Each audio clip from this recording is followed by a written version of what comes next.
तुला असं नाही वाटलं का तू कधी अभिनय वगैरे करावा? तेव्हा मी जॉब करायचो 5-6 पर्यंत, जेव्हा तू शोज करत होता 4 पर्यंत, का त्याच्या आधी तुझे कोणी पाय खेचणारे होते का तुझे जवळचेच? मला नाहीच कळत. सारेगममध्ये तू फर्स्ट टॉप 3 मध्ये होतास तेव्हा. Top 3 first runner. नजर प्रकार आहे असं मानतोस तू?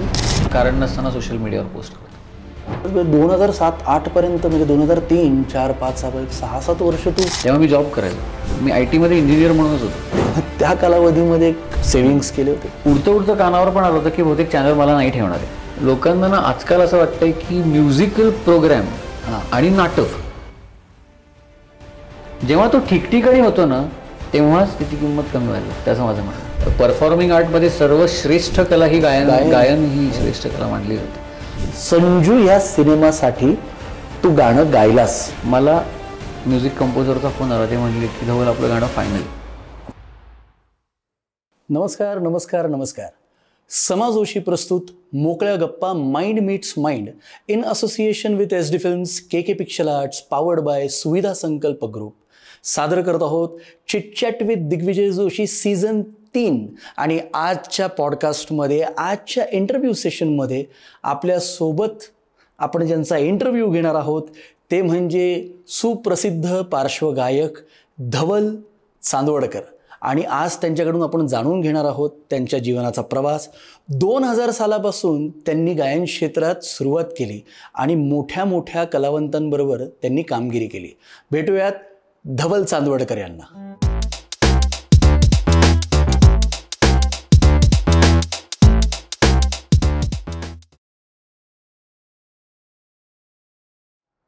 डोळे बंद केले आणि त्याचं चेहरा समोर आणला तरी त्याचं गाणं माझ्या कानावर आहे. आणि गोड गायकापेक्षा सुंदर गायक, फार सुंदर गायक, म्हणजे गोड गायक आहेच पण सुंदर गायक. आणि परमेश्वराचे, आईवडिलांचे आणि सगळ्या मित्रांचे त्याच्याबरोबर आशीर्वाद आहेत. किती बोलू किती नाही खूप कमी आहे. महाराष्ट्रात नाही, भारतात नाही, भारताच्या बाहेर त्याचा आवाज लोक ऐकतात आणि त्याचा कार्यक्रम तिथे होतो आणि लोक रांगा लावून थांबतात. असा आपल्या पुण्यातील सुप्रसिद्ध एक उत्तम व्यक्ती, एक उत्तम मुलगा, एक उत्तम मित्र, एक उत्तम वडील आणि एक उत्तम माणूस धवल चांदवडकर, धवल सुबोध चांदवडकर आपल्यासोबत आहेत. आणि धवल दादा, तुमचं मनापासून हार्दिक स्वागत. Thank you so much. Thank you Digvijay. आपल्या कार्यक्रमाचं जे नाव आहे ते आहे मोकळ्या गप्पा माइंड मीट्स माइंड. धवल दादा, तुला कधी असा नॉर्मल रॅन्डम प्रश्न विचारतो. तसं धवल चांदवडकर म्हणजे तू प्रभात रोडवरती राहणारा एक मुलगा. हो. आणि माझ्या माहितीप्रमाणे तसा संगीताचा वारसा, गायनाचा वारसा म्हणजे कला हे तुझ्या घरातूनच येतं. कारण तुझे जे वडील आहेत श्री सुबोध चांदवडकर, त्यांचा स्वतःचा एक खूप मोठा जुना मोठा ऑर्केस्ट्रा सरगम म्युझिकल नाईट्स. आणि तुझे वडील हे उत्तम सिंथसायझर आणि कीबोर्डिस्ट आहेत आणि उत्तम संगीत संयोजक आहेत. आणि तुझ्या आई सौ मेधा चांदवडकर, म्हणजे आजही डोळे बंद केले की असं वाटतं कधी कधी की आशा दिदी गात आहेत. आशा दिदींचे स्वर हे कानावर पडतात आणि आम्ही त्यांना ऐकलंय. आणि सरगम म्युझिकल नाईट्समधून जे जे कलाकार जोडले गेले ते कलाकार क्लिक झाले. होय. मला हे सांगायला फार आवडेल की त्या काळात सरगम म्युझिकल नाईट्समधूनही अनेक कलाकारांना रोजगार देखील मिळाला. आणि आज ते खूप मोठ्या प्रमाणावरती स्थिरावले आहेत आणि आज खूप मोठे मोठे कार्यक्रम मोठ्या मोठ्या लोकांबरोबर करतात.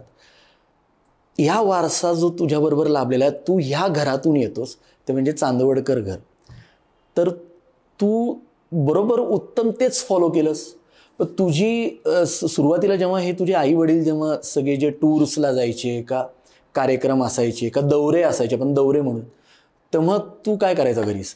खरं तर आईवडिलांचं जे काही चालू होतं करिअर त्यांचं त्या काळातलं, ते मी हळूहळू बॅकग्राऊंडला बघत होतो. आवडायचं ते. पण कुठेतरी एक शिकवण अशी होती की आधी पहिले ग्रॅज्युएशन, पोस्ट ग्रॅज्युएशन कम्प्लीट करायचं, नोकरी करायची आणि मग हा व्यवसाय म्हणून नाही पण हा एक छंद म्हणून जोपासायचा, असं मला पहिल्यापासूनच घरी सांगितलं गेलं होतं.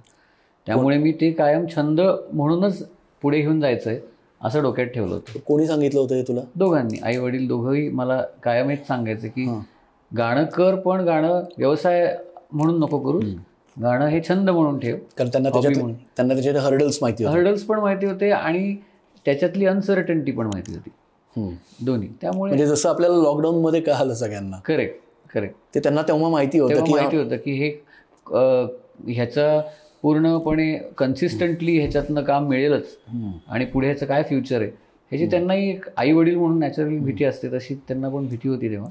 म्हणून ते मला सांगायचे की तू पूर्ण वेळ नको करूस, शनिवार रविवारचं आपलं तुला काही करावं असं वाटलं तर कर, पण शक्यतो नोकरी कर. तुला एक बहीण ना?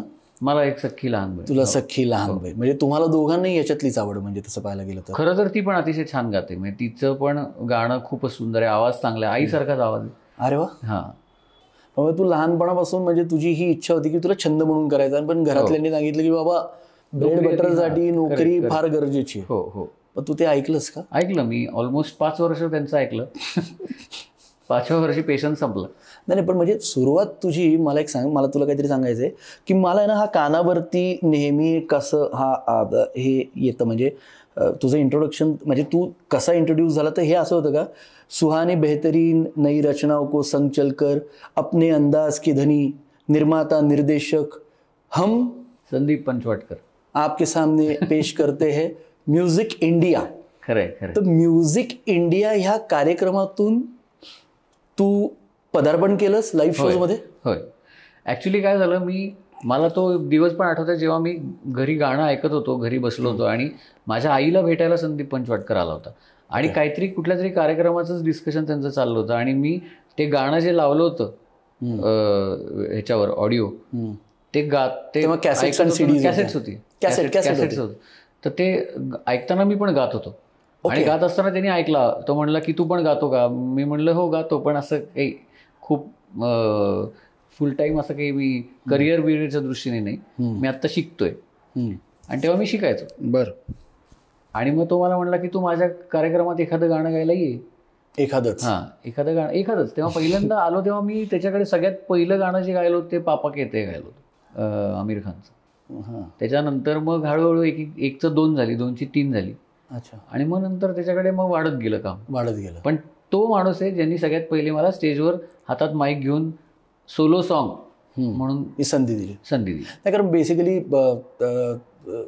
असे खूप कमी लोक असतात की स्वतःच्या एवढ्या मोठ्या ऑर्केस्ट्रामध्ये, मला आठवतं की ते स्वतःही त्या कार्यक्रमाचे लीड सिंगर होते.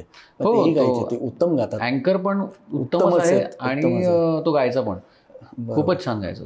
त्यामुळे त्यांनी तुझ्यातला तो स्पार्क बघितला आणि श्री सुबोध चांदवडकर आणि सौ मेधा चांदवडकर यांचा हिरो दिसणारा मुलगा, तो हिरोच म्हणा ना, हिरो दिसणारा मुलगा गायक झाला. मला तुला प्रश्न एक विचारायचा आहे की तू गायक झाला ही गोष्ट बरोबर आहे, तो वारसा तुझ्यात आलेला आहे. तुला असं नाही वाटलं का तू कधी अभिनय वगैरे करावा, ऍक्टिंग? नाही, हे ॲक्च्युली मला तेव्हा आपण पोस्ट टाकतो ना आपल्या फेसबुकवर, सोशल मीडियावर, मी गातानाचं कुठलं तरी खूप भारी जॅकेट घालून वगैरे टाकलं, तर तेव्हा लोक मला म्हणायचे की अरे तू दिसतोय पण छान, मग तू ऍक्टिंग का नाही करत? हे काय असतं ना, लोकांचं प्रेम असतं आणि ही कल्पनाच खूप ढोबळ आहे की हा दिसतोय छान म्हणजे हा ऍक्टिंग करेल. मुळात काय माहितीये का, मला असं कायम वाटतं की ऍक्टिंग हे क्षेत्र इतकं स्वस्त कसं काय असू शकतं? अरे वा. की फक्त बघितल्यानंतर वाटू शकेल की हा ऍक्टिंग करू शकतो. कॅमेरावरती चांगला दिसतो म्हणजे हा चांगला ऍक्टर असला पाहिजे असं नाही. त्यामुळे मी पहिल्यांपासूनच त्यांना हेच सांगायचो की मी ऍक्टर नाही. माझ्या कमेंट्स पण त्याच्यावर तशा आहेत. जेव्हा रिप्लाय मला कमेंट कोणी अशी केली असेल त्याच्यावर रिस्पॉन्ड मी असंच केले की मी अभिनेता नाही, मी गायक आहे. कारण एक चांगला दिसणारा, जर समजा मी आता चांगला दिसतोय असं जर म्हणून आपण आता 2 मिनिटासाठी, तर तो माझ्यासाठी ॲडिशनल बोनस आहे. कारण शेवटी प्रेझेंटेशन हाही एक भाग आहे ना गाण्याचा, आहे ना. जेव्हा गातो आपण तेव्हा स्टुडिओत नाही गात, आपण स्टेजवर गातो. स्टेजवर गात असताना जर का नाकी डोळी जरा बरा असेल तर हा त्याच्यासाठी एक बोनस झाला ना. तो डायरेक्ट अभिनय क्षेत्रात जाऊ शकतो, ही संकल्पना मला काही फारशी पटत नाही. उदाहरणात असं झालेलं आहे की अनेक ह्या इंडस्ट्रीमध्ये असं म्हटलं जातं की अनेक लोक गायक व्हायला पण आली होती पण ते अभिनेते झाले नाही. पण त्यांच्यात ते ऍक्टिंग ही स्किल असेल ना रे. मी ऍक्टिंग ट्राय केली नाही असं नाही, पुरुषोत्तम करंडकमध्ये ऍक्टिंग ट्राय पण केली. म्हणून तर मी मुद्दा छेडला, कारण तू पुरुषोत्तम करंडक केलं. तर असं नाही आहे की मी ॲक्टिंग केली नाही आहे किंवा ॲक्टिंगचा अंदाज नाही आहे, अनुभव नाही आहे. मी एक म्युझिकल पण केलं होतं, त्याच्यात मी आणि पुष्कर श्रोत्री आम्ही एकत्र करायचो. तर खूप आधीची गोष्ट आहे. 2011-12 11 ते 13 3-4 वर्षात मी ते केलं होतं. हां, तर त्याच्यात मी ॲक्टिंग करायचो. पण फ्रँकली स्पीकिंग ॲक्टिंगपेक्षा मी गाणं खूप एन्जॉय करतो, खूपच एन्जॉय करतो. म्हणजे ॲक्टिंगमध्ये एक्सप्लोअर केलं असतं तर मला ते आवडलं पण असतं, पण मी ते कधी आयुष्यात मला करायचं आहे असं मला वाटलं नाही. मला गाणंच एक्सप्लोअर करायचं होतं आणि ते अजूनही मी करतोच आहे आणि अजूनही मजा येते. स्वामींकडे प्रार्थना करूयात की एखादी अशी सुंदर म्युझिकल फिल्म व्हावी आणि त्याच्यात धवल चांदवडकर हा गाताना आणि त्याच्यात स्वतःच्या गाण्यावरती ही फिल्म बनावी असं प्रार्थना करतो स्वामींना. Thank you so much. म्हणजे कसं आहे की लोकांची ती आतृप्त इच्छा पूर्ण होईल. मला एक सांग, तू कमेंटमध्ये लिहिताना तू असं जे सडेतोड कमेंट लिहितोस, तर हा गुण कोणाकडून आलाय, वडिलांकडून का आईकडून? खरं दोघांकडनंही नाही, कारण दोघेही तसे खूप मृदू आहेत. हां, करेक्ट. मला तो काय माहीत नाही कुठून आलाय, पण तो मला प्रॉबब्ली आपण जसे मोठे होतो ना तसे काही गोष्टी शिकत जातो, त्यातनं तो आलेला असं समज. अच्छा. हां, तो हेरिडिटरी नाही. पहिलं जेव्हा तू संदीप पंचवाटकर, जे आत्ता तू नाव सांगितलंस, म्युझिक इंडियाचे ओनर, त्यांनी तुला तो संधी म्हणावी, ती संधी दिली आणि मग त्यानंतर तू प्रोफेशनली, म्हणजे तू प्रोफेशनली तुला त्याचं मानधन मिळालं. पहिलं मानधन किती होतं तुला? मला सगळ्यात आधी मी 2003ला सुरू केलं, मला जेवढं आठवतंय 500 रुपये मिळायचे मला. पहिलं मानधन जेव्हा तुला मिळालं, त्या तू मानधनाचं काय केलंस? नाही, मी खर्च करून टाकले. हां, खर्च केला. मी काही त्याचं वेगळं म्हणजे उगाच काहीतरी मी ते मानधन कुठे जर देवळात ठेवलंय किंवा देवाला असं मी काही केलं नाही. कारण तेव्हा मी 2003 साली, म्हणजे तुला सांगू का, मी 20 वर्षाचा वगैरे असेल, 20-21. तर त्यामुळे मला त्याचं काही तेव्हा एवढं काही देवाचं काही मी करायचो नाही असं फारसं. कॉलेजमध्ये होतो आणि कॉलेजमध्ये असतानाही संधी मिळाली, त्यामुळे काय होतं, आपल्याला पॉकेट मनी होते ना, पॉकेट मनी. सो कॉलेजमध्ये आपण खर्च करून टाकतो पैसे, तसंच केलं, खर्च करून टाकले, सोपं होतं. मग आई वडिलांचं काय म्हणणं होतं? ॲक्च्युली काय झालं सांगतो, नंतर मला जेव्हा आई वडिलांना दोघांनाही कळलं की मला हे मिळतंय. तोपर्यंत माहित नव्हतं का की तुला पैसे वगैरे मिळतात? नाही, माहिती होतं, पण किती मिळतात ते माहित नव्हतं. ओके. एका पॉईंटला असं झालं की मग मी माझ्या बाबांना सांगितलं, तुम्ही फी देऊ नका मला, कॉलेजची फी मीच भरतो. आणि मग त्यामुळे मग मी माझा first year, second year, third year हे 3 वर्षाची सगळी फी मीच भरली. कारण मला सोपं झालं रे ते. सॅटर्डे संडे काम करायचं मी, म्हणजे संदीप पंचवाटकरचे असतील, काही अजून वेगळे कार्यक्रम असतील. मला जे आठवतंय की त्यावेळेस धवल चांदवडकर याच्या पायाला, म्हणजे धवल चांदवडकर हा स्केटिंगचे शूज घालून यायचा. म्हणजे त्याचं उदाहरण सांगतो, स्केटिंगचे शूज घालून यायचा म्हणजे तू इतके कार्यक्रम करायचा. म्हणजे मला अजून आठवतं की तू सकाळी पण एक कार्यक्रम करायचा, संध्याकाळी पण एक कार्यक्रम करायचा, मग कधीतरी भिगवणला असायचा, नंतर मग राहत्याला असायचा, नंतर कधीतरी बारामतीला असायचा, नाही तर कराडला असायचा. म्हणजे बहुतांश त्या काळात तू खूप कमी वयात तुझ्या महाराष्ट्र पिंजून काढला होता. खूप प्रोग्राम केले. खूप म्हणजे खूपच. म्हणजे सकाळी पण केलंय, नंतर दुपारचा पण, रात्रीचा पण केलाय, सायंकाळचा केलाय.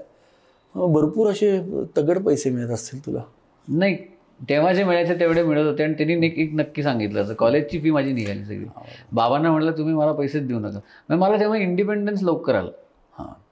जबाबदारी पण तुला स्वतःची, तू पटकन इंडिपेंडन्स. बहुतेक तुझ्या आई वडिलांनी पण तेच सगळं केलं म्हणून आज एवढं मोठं 100% आहे. आई वडिलांना पण माझ्या त्यांच्या लहानपणी सुद्धा इंडिपेंडन्स खूप लवकर आलं, कारण त्यांनी सुद्धा त्यांचा व्यवसाय खूप लवकर सुरू केला. Same year. बरोबर, अगदी बरोबर.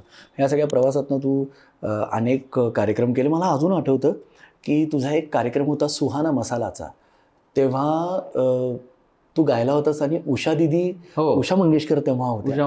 आणि उषा मंगेशकर, तुझं ते गाणं झालं आणि मला अजून आठवतं तू अकबर मेरा नाम नहीं हे गाणं गायलं होतंस. आणि तेव्हापासून म्हणजे कसं, आता आज मी तुझा इंटरव्ह्यू घेतोय, तेव्हा मी तुझ्याबरोबर अनेक कार्यक्रम मी करायचो. आपण एकत्र एक स्टेज शेअर करायचो. हो, आपण एकत्र स्टेज शेअर करायचो. पण तेव्हा आहे ना, माझे डोळे असे कॅमेरासारखे बघायचो, मी एक्सप्रेशन्स बघायचो लोकांचे. कारण मी तेव्हा फार, म्हणजे तुझं माझं खूप असं, म्हणजे काय म्हणतात की आता दादाच भाऊ, म्हणजे तू खूप आपण धमाल केली. तर त्या काळात आहे ना, मला अजून आठवतं की उषा दिदी स्टेजवर होत्या आणि तुझं अकबर मेरा नाम नहीं हे गाणं गायलंस. आणि म्हणजे तो क्राऊडचा ऑडियन्सचा आवाज, आणि ते इतकं बहारदार झालं होतं ते गाणं. आणि तू त्या विंगेतून येताना उषा दिदींनी तुझ्या अशा खांद्यावरती हात ठेवला होता, असं आई कशी मुलाला शाबासकी देते आणि तो अजूनही डोळ्यासमोर आहे. नाही आहे. काय वाटतं त्या क्षणाबद्दल तुला? प्रश्नच नाही. मंगेशकर कुटुंबियातला कुठलाही हात आपल्या पाठीवर पडणं हे म्हणजे सरस्वती हात ठेवल्यासारखंच आहे. अगदी म्हणजे लताबाईंनीच आशीर्वाद दिल्यासारखं. हो रे हो.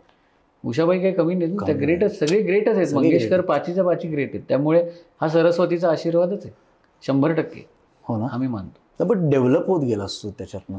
मी नक्कीच, म्हणजे मला अगदी हे माहिती आहे की त्याच्यानंतर हळूहळू संदीप पंचवटकरांनी स्टेज दिलं, पण नंतर माझं डेव्हलपमेंट माझी स्वतःची मी करत गेलो.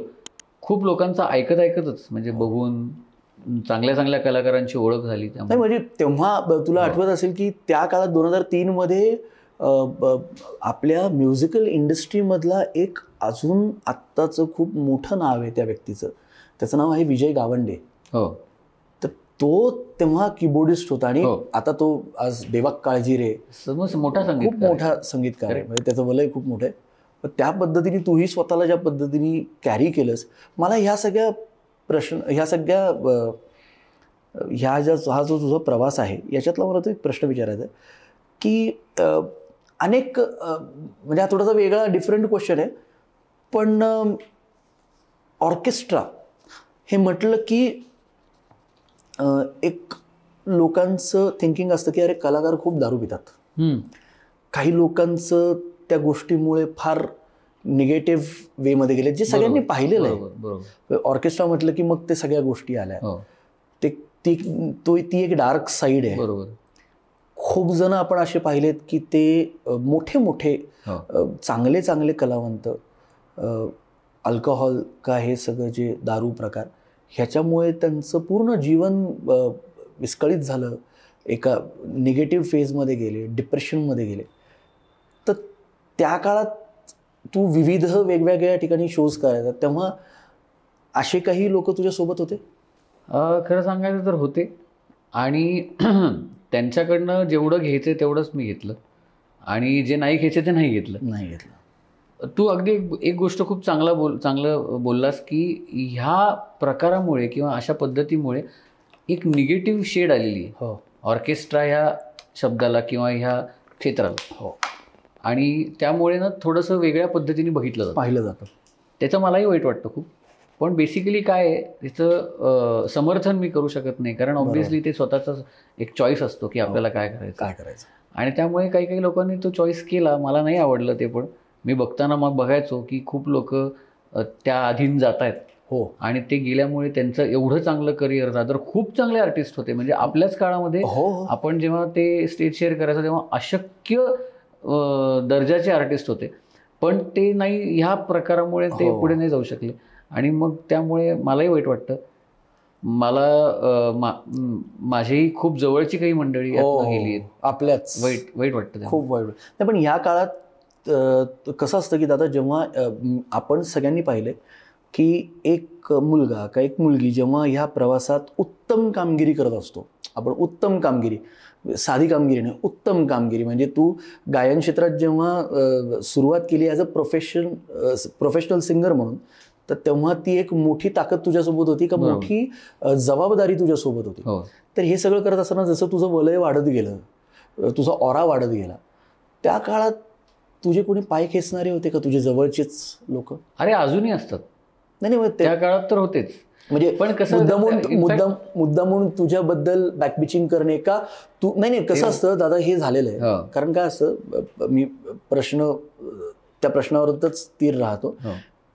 आपल्या सोबत जो मित्र असतो, जो आपण ज्याला खूप जवळचा मानतो, तोच कारस्थानं करत असतो का तो तुम्हाला काहीतरी एक वेगळं थॉट प्रोसेसमध्ये टाकून तुम्ही स्वतःला नंतर डॉमिनेट करायला लागतात का, पाय खेचणं, असं झालंय का कधी? हो, असं खूप वेळा झालंय. काय उदाहरणं म्हणजे अशी काही खूप स्पेसिफिकली सांगण्यासारखी नाही आहेत, पण अगदी सांगायचं तर ते पहिल्यापासून झालंय. इनफॅक्ट जसं जसं माझं काम वाढत गेलं ना, जसं जसं मला वेगवेगळ्या लोकांबरोबर काम करायला मिळालं किंवा वेगवेगळ्या थीम शोजमध्ये वेगवेगळ्या प्रोडक्शन हाऊसेस बरोबर मी काम केलं, ती लोक वाढतच गेली. अरे म्हणजे माझं ह्याच्यावरती एक छोटासा कन्क्लुजन असं असेल की या क्षेत्रात खूप घट्ट मित्र करूच नाही. हो ना, अजिबात घट्ट मित्र करू नये. म्हणजे असोसिएट्स असावेत, किंवा म्हणतो आपण की को सिंगर्स म्हणू, किंवा संबंध प्रोफेशनलच ठेवावे. त्याच्यामध्ये खूप पर्सनल लेवलला मैत्री करू नये असं माझं स्पष्ट मत आहे. कारण ह्याच्यामध्ये काय होतं, आपल्याला कळत नाही. आणि मी थोडासा मला नाहीच कळत की बाबा कोणावर विश्वास ठेवायचा पटकन, कोणाला नाही. ते अजूनही मी स्ट्रगलच करतो त्याच्यामध्ये. हां, त्यामुळे मी शक्यतो असा विचार करतो की आपण जेवढ्याच तेवढं काम करून आपलं काम झालं की आपण बाजूला व्हायचं. हीच गोष्ट परेश रावलजींनी आत्ता एकदा मध्यंतरी एका मुलाखतीत दिली. तर त्यांना विचारलं गेलं होतं की कुठले सेलिब्रिटीज तुझे मित्र आहेत. तर ते म्हटले ते माझे मित्र नाही म्हणता येणार, ते माझे कलिग्ज आहेत. कलिग्जच असतात ते. मित्र फार वेगळा असतो. म्हणून माझा जो घट्ट मित्र जर विचारलास तू कोण आहे, तर तो या क्षेत्राच्या जवळपास पण नाही. मी पण नाहीये. नाही तू भाऊ आहेस माझा. आपण भाऊ आहोत, आपण धरून धरूयात. पण तो मुद्दा नाही. माझे घट्ट मित्र म्हणजे ज्याच्याशी मी आज रोज उठणं बसणं, माझं सकाळपासून संध्याकाळपर्यंत सगळं इन अँड आउट, माझ्या पर्सनल गोष्टी, माझे आवडीनिवडी सगळ्या, ज्याच्याबरोबर मी बसून अगदी तो मला कधी जजच करणार नाही. जे काही मी त्याला सांगेन, अशा लेवलचे जे मित्र असतात ते एकतर पहिली गोष्ट ती संख्या कमी असली पाहिजे. अगदी बरोबर. आणि 100 मित्र नकोच, 2 मित्र असलेले असं म्हणतो ना आपण, जे मी पण आता हळूहळू शिकतोय. 2 मित्र असलेले खूप आहे. तर ते माझ्या या क्षेत्राशी अजिबात निगडीतच नाही आहेत, ते बाहेरचे. त्यामुळे पाय खेचणारी लोक मला माहितीच आहेत. आणि ते सगळ्याच क्षेत्रात आहेत. असं कुठेही नाहीये की जेलसी नाहीये, असं कुठेही नाहीये की असूया नाहीये, सगळीकडेच आहे. पण आपण असं धरून चालू की ठीक आहे, प्रत्येकाला तो एक्सपिरियन्स होतो, पण त्या एक्सपिरियन्समधून आपण ग्रो होणं महत्त्वाचं असं मला वाटतं. तो ग्रोथ माझी नक्की झाली की काय नाही करायचं हे कळलं. ते खूप छान वाक्य लिहिलं होतं. Past is your experience, present is your experiment, use your experience in your experiment to achieve your expectations. वा, मस्त. असं एक खूप छान कोट आहे. आणि तो म्हणजे तुझ्या ओव्हरऑल आत्ताच्या बोलण्यामध्ये हे कळालं की अरे तुमचा जो पास्ट आहे तो प्रेझेंटमध्ये वापरा, कारण मगच तुमचे एक्सपेक्टेशन्स त्या पद्धतीचे पॉझिटिव्ह फुलफिल होते. हां, मी फार फ्लॉन्ट करणार नाही, पण ॲक्च्युली मी हे करतोय. हो ना. हां, करणं गरजेचं. छोट्या प्रमाणात करत असेल, पण हे करतोय नक्की की एक्सपिरियन्स वापरून, एक्सपेरिमेंट करून मग एक्सपेक्टेशन्स माझ्या पुढे ते सेट करतो. वा. 2007-08 पर्यंत, म्हणजे 2003, 4, 5, 6-7 वर्ष तू प्रोफेशनली फुल टाईम करत होता? नाही, ॲक्च्युली मी फुल टाईम नव्हतो करत. तेव्हा मी जॉब करायचो. जॉब? 2000. हो, मी ॲक्च्युली इंजिनिअरिंग, माझं इंजिनियर झालो आणि त्याच्यानंतर मी आय टीमध्ये इंजिनियर म्हणूनच होतो. मी हिंजवडीमध्ये KPIT कमिन्स नावाची कंपनी आहे, तिथे मी 2005 नंतर जॉईन झालो.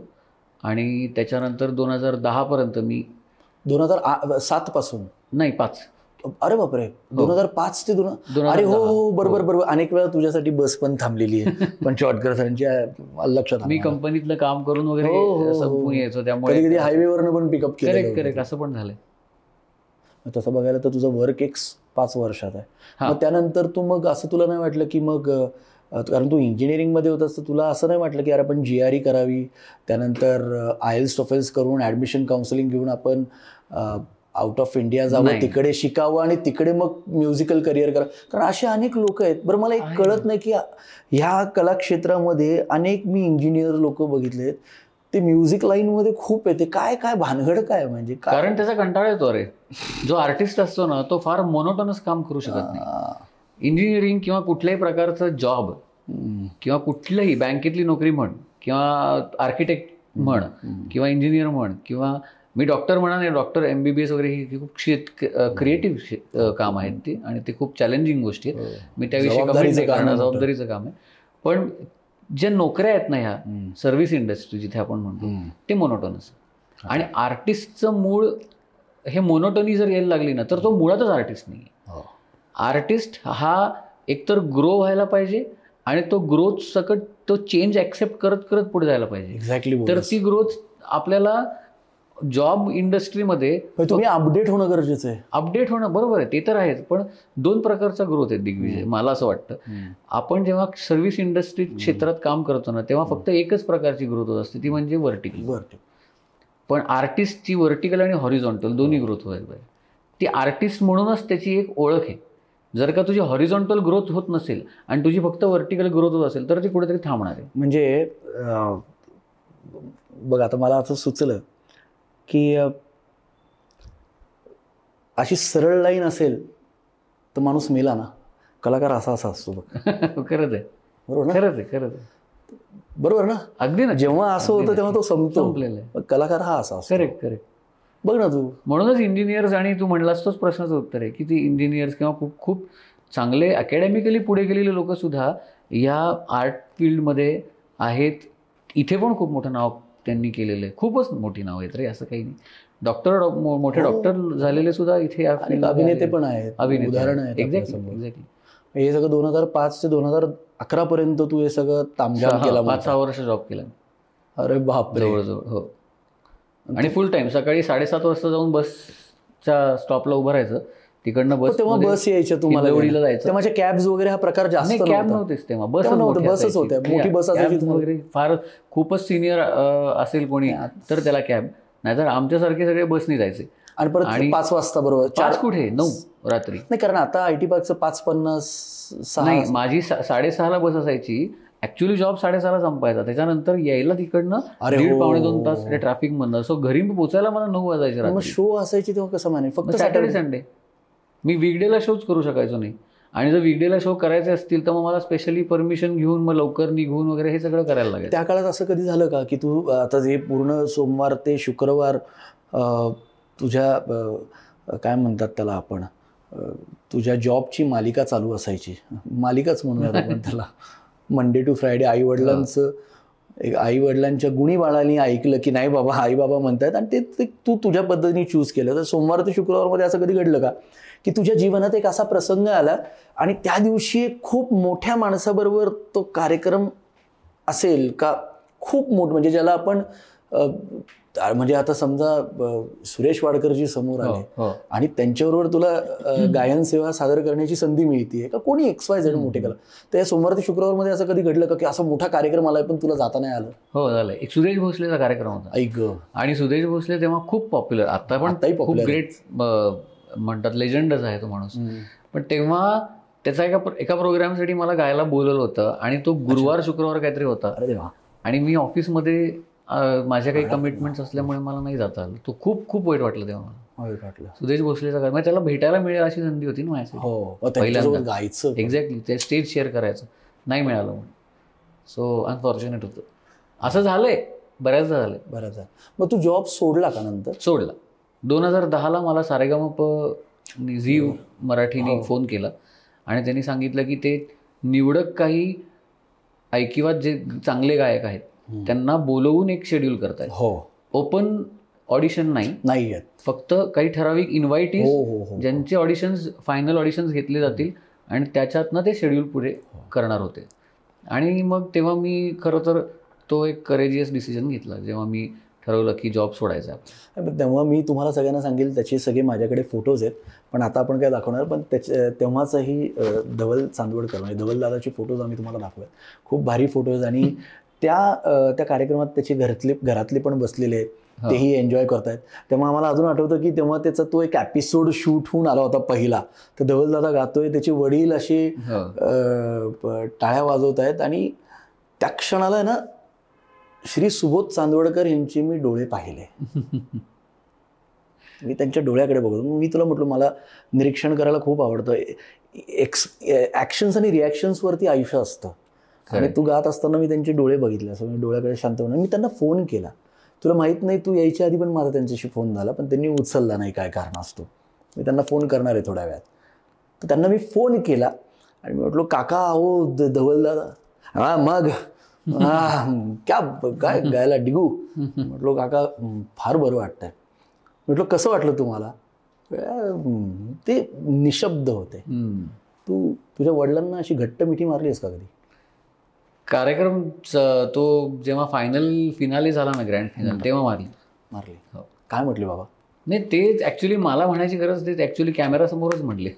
काय? अभिजित खांडकेकरनी जेव्हा त्यांना विचारलं की कसं वाटतंय, तेव्हाच ते बोलले होते की नाव खूप मोठं केलंय फॅमिलीचं म्हणून. त्यामुळे ती इमोशनल मोमेंट सगळ्यांसाठीच होती आमची. सरगम म्युझिकल नाईट्सही काही छोटं नाव नाही, खूप मोठं नाव त्यांचं. तर त्यांचं काम खूप मोठं, मोठे कलावंत. तर मेलोडी मेकर्स आणि सरगम म्युझिकल नाईट्स हे असे एक 2 ऑर्केस्ट्रा म्हणजे काय म्हणतात त्याला, असे हो ऑन काय म्हणतात माफिया. माफिया पण नाही डॉन सगळे. हा म्हणजे एकदा असं तो बर्निंग टॉपिक होता. अगदीच. म्हणजे सरगम म्युझिकल नाईट मध्ये कार्यक्रम म्हणजे तुफान गर्दी. खूप खूप. आणि तुझ्या बाबांनी पण केवढे मोठे मोठे कार्यक्रम केले. खूपच रे. म्हणजे तेव्हा सगळ्याचे सेलिब्रिटीज म्हणजे जॉनी लिव्हर हो पासून, हो हेलन पासून, हो सगळे अरुणा सगळे आणि सगळे बाबांबरोबर आमच्या हो केले कामं.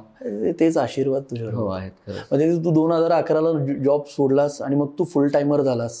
हो म्हणजे स्वतःला तू भावून टाक. पण मला एक तुला विचारायचं आहे बघा, हा खूप जरा जवळचा प्रश्न आहे की तू 2010-11 मध्ये तू सारेगमप मध्ये म्हटलास की तू गेलास, हो. पण तेव्हा तुझ्याकडे जॉब नव्हता. नाही मग मी जॉब सोडला.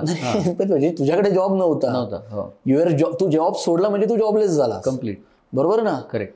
आणि सारेगमप मध्ये गेल्यानंतर काही तुला पैसे मिळणार नव्हते. नाईस. ऍब्सोल्युटली. आता हे क्लिअर आहे, कारण शेवटी ते तुम्हाला चॅनल देता हीच खूप मोठी गोष्ट आहे. हो. कारण त्याच्यानंतर तुम्हाला तुमचं जे करिअर ग्रोथ होतं, आता आपण बघतो ना इंडियन आयडलमध्ये केवढे मोठे मोठे कलाकार आता त्या रियालिटी शो मध्ये जाऊन आज खूप काम हो जबरदस्त फिल्म मध्ये गायला मिळतं. तो मोठं करेक्ट चॅनल देणं हीच खूप मोठी गोष्ट आहे. जसं संदीप पंचवटकरांनी तुला दिलं, तुझ्या आई वडिलांनी दिलं. Correct correct. तर मग तेव्हा कसं मग तुझं, कारण तू मला सांगितलंस, हे प्रश्न असा आहे की तू स्वावलंबी आहेस.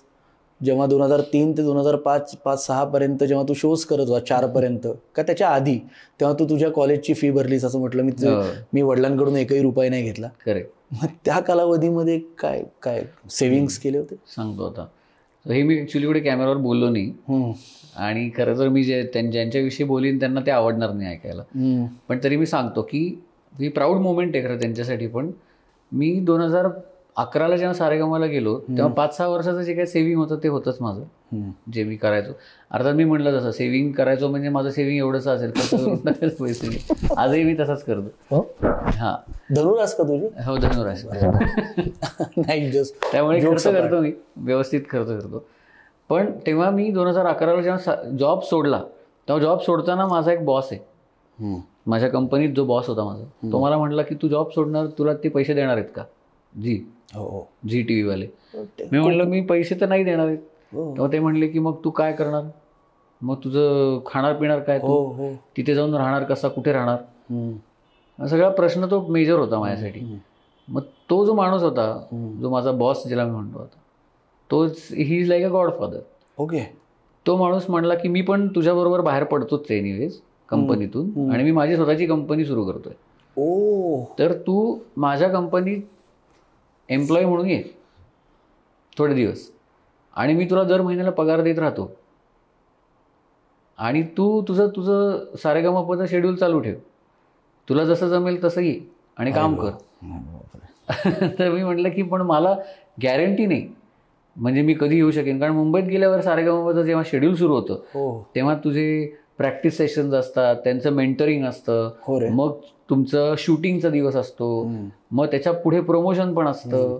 सो आपल्याला माहित नाही किती दिवस लागतील आणि कसं काय, आणि मग मला त्याच्याबरोबर ही कमिटमेंट कशी काय मी सांभाळू, त्यांच्याबरोबर काम करायचं. बेसिकली आता एवढ्या मोठ्या स्पर्धेत जायचं, तुला अख्खा महाराष्ट्र नाही अख्खा भारत बघणार आहे. तुला माहित नसेल तरी सांगतो, मराठी सारेगम महाराष्ट्रात नाही जगभरात चालतं, सगळीकडे बघतात. आणि तुला माहित नसेल हिंदी भाषेची लोक आहेत त्यांना ही सगळी मराठी गाणी माहिती आहेत. आदरणीय परेश रावलजींकडे परत मी येतो. परेश रावलजींनी खूप सुंदर वाक्य बोललं, मी तुझ्याशी कनेक्ट होतो. परेश रावलजी म्हटले की चुकून जर त्यांनी मराठी नाटकात कामं केले असते तर ते म्हटले असते माझ्या नावाचे रोड्स असते, माझ्या नावाचा चौक असता, माझ्या नावाचा पूल असता, हे मराठीत आहे.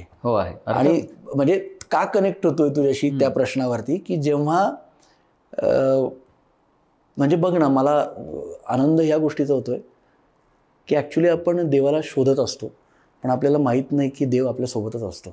कोणाच्या कुठल्या रूपातनं तो येतो. म्हणजे तो जो तुझा बॉस होता त्यातही कुठेतरी तो एक काय म्हणतात त्याला, तो एक स्पिरिच्युअल ताकद असल्यामुळे त्यांनी म्हणजे इतकं सपोर्ट केला. त्यांनी मला सांगितलं की तू जा, तुला मी म्हणतच नाहीये की तू इथून काम कर किंवा हे डिलिव्हर कर किंवा अशा गोष्टी, हे टार्गेट अचीव कर, काही नाही.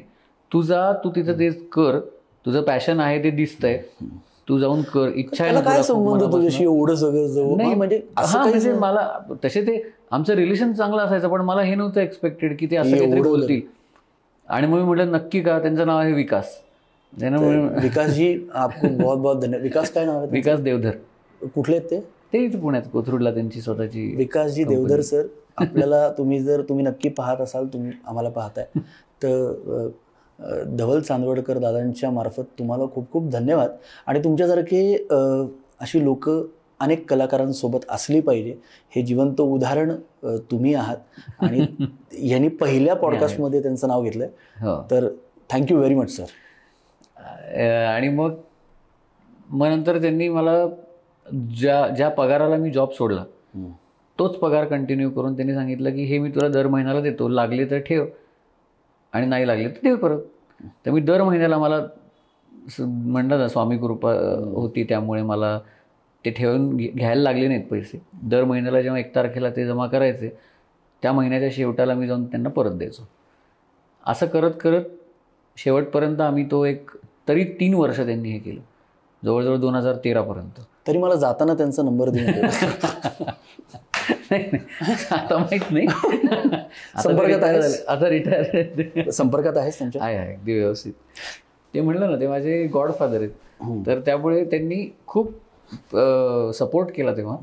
आणि मग त्यामुळे मी काय असतं ना, आपल्याला एक बॅकिंग असतं आणि त्या बॅकिंगमुळे आपल्याला कॉन्फिडन्स आहे. ॲक्च्युली म्हणजे याच्यातनं काय होतं की माहिती का, तू पैसे दिले न दिले ही गोष्ट नाही, पण तू आहे रे, मी सोबत आहे, ह्या शब्दामुळे एक्झॅक्टली. म्हणजे बेसिकली बघ, आता मी पॉडकास्ट म्हणजे सीझन 1 सीझन 2 केला ना, मला खरंच माहीत नव्हतं की इतके सगळे जण येतील. म्हणजे आत्ता काही प्रिपेअर्ड नाही आहे आम्ही, काही प्रिपरेशन केलं आहे, आम्ही कॅन्डिड बोलतोय, मोकळ्या गप्पा मारतो. ह्या सगळ्या गोष्टींमधनं एक गोष्ट आत्तापर्यंत, आता बरोबर 40-45 मिनटं झालेत, पण या सगळ्या आत्ता वाईब्स बदललेत, मला जाणवायला लागलंय. एक स्पिरिच्युअल वाईब्स आपल्या अवतीभोवती आहेत. आणि वारंवार एक नाव येतं स्वामी, वारंवार एक नाव येते, माणसात देव पाहिला, मग आईवडिलांची साथ का, परत संदीप पंचवटकर हे तुझ्याकडून नाव आलं. म्हणजे बेसिकली चांगल्या माणसांना चांगली माणसं भेटतात हे मात्र खरं. 100% वाईटही भेटतात, पण ते परत चांगल्या माणसांकडे.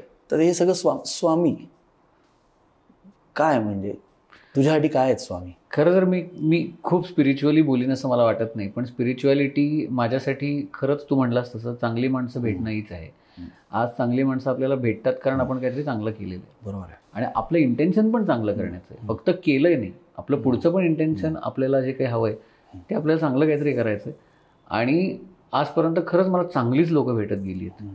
मी किती श्रीमंत आहे हे मी काही आत्ता या क्षणाला सांगू शकत नाही, पण मी डेफिनेटली माणसांनी खूप श्रीमंत आहे, कारण माझ्या आजूबाजूला इतकी चांगली लोकं आहेत ना, आणि त्यामुळे मला कधी असं फार मिसगाईड झालं नाही.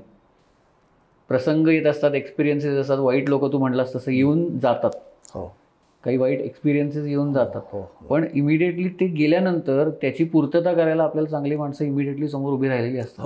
त्यामुळे मला असे अनुभव खूप आले आणि त्यामुळे चांगलीच लोक आहेत माझ्याबरोबर. काही मला म्हणजे ह्याच्यातच आपण म्हणू की ही स्पिरिच्युअलिटी आहे, स्वामी आणि हे ते स्वामी आहेत. वा, माझ्या घरात स्वामींचं खूप केलं जातं, माझे बाबा खूप करतात स्वामींचं खूप, म्हणजे ते स्पिरिच्युअल जास्ती आहे ते सगळ्यांमध्ये, अद्भुत. त्यामुळे आज आहे, तू पाहिलं असशील पॉडकास्टला येताना स्वामींचाच 100%.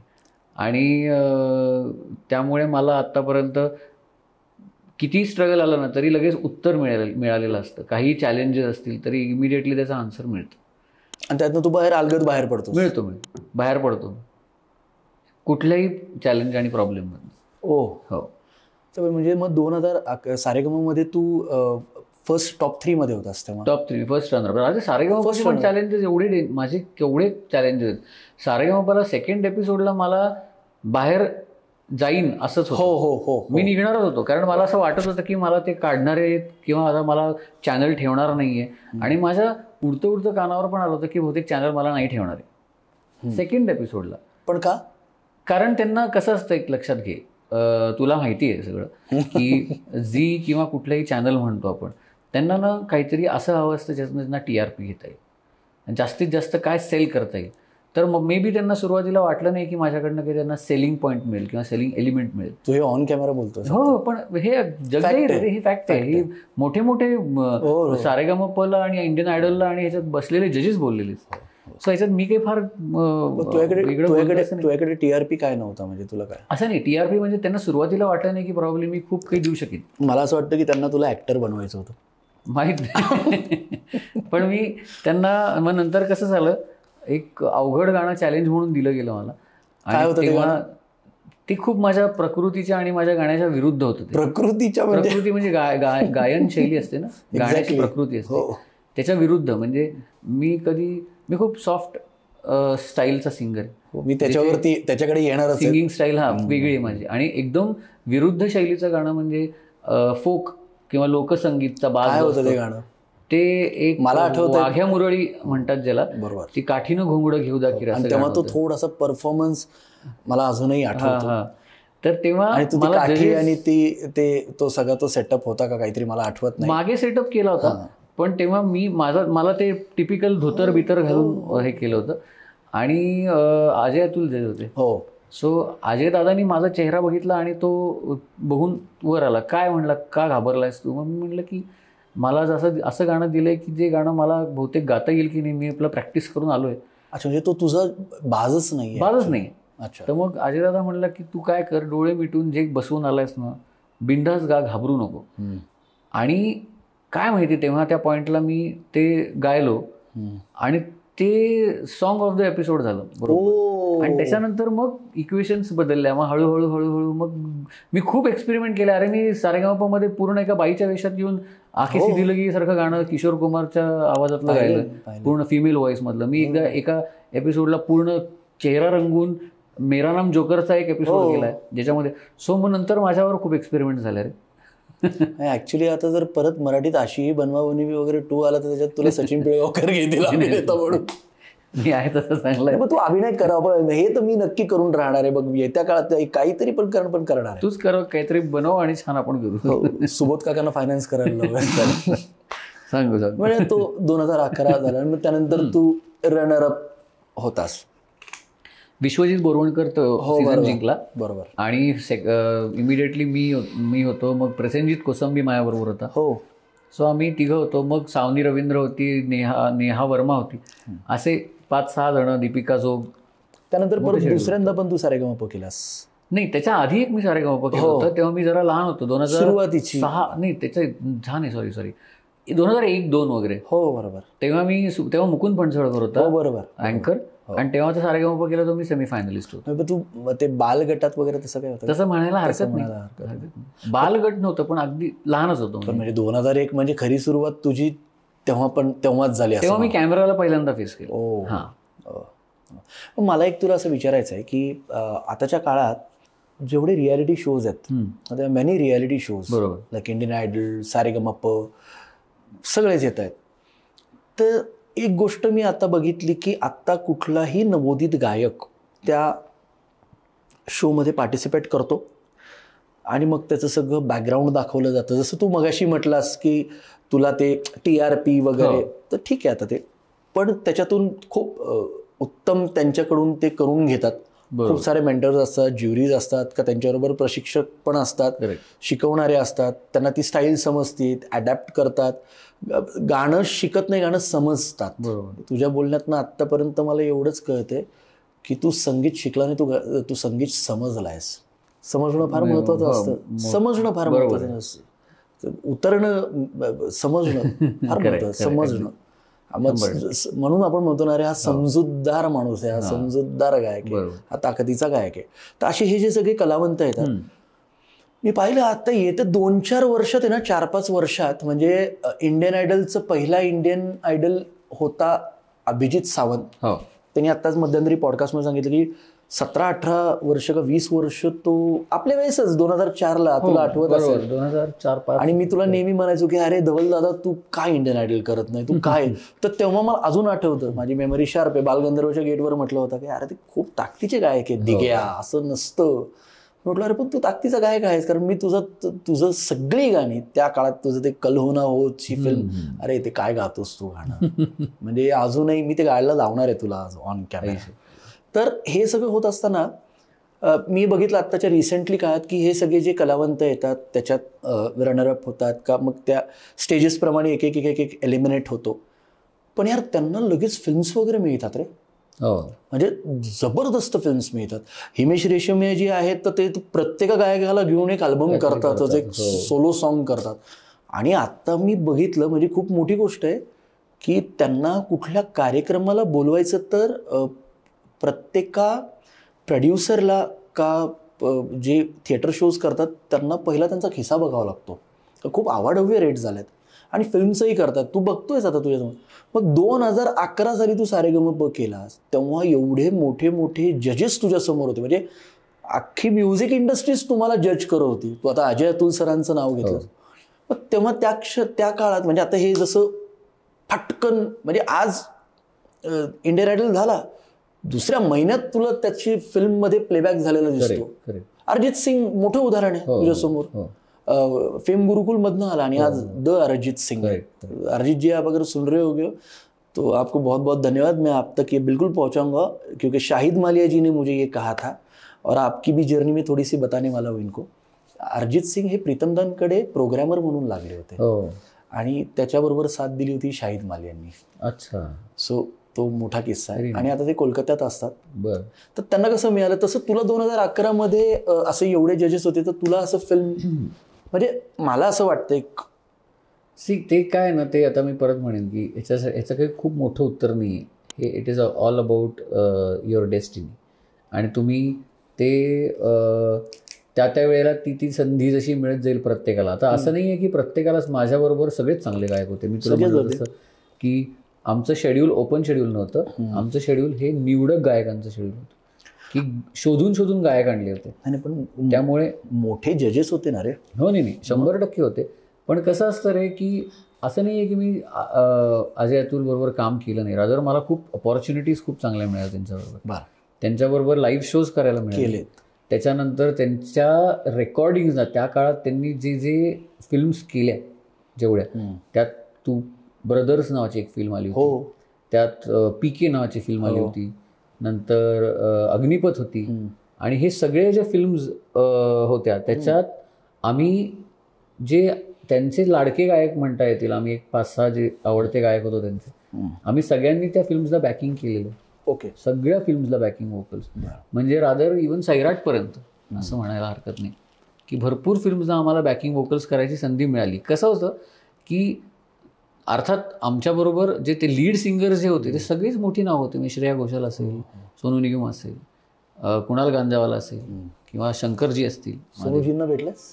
मी भेटलो नाही आहे, म्हणजे असं स्टुडिओत नाही भेटलोय, पण त्यांच्यासाठी बॅकिंग तर आम्ही गायलो ना अग्निपथला. बोललास तू? नाही, त्यांना भेटलो नाही स्वतः, पण बॅकिंग वोकल्सला आम्ही गायलो, भरपूर गायलो रे.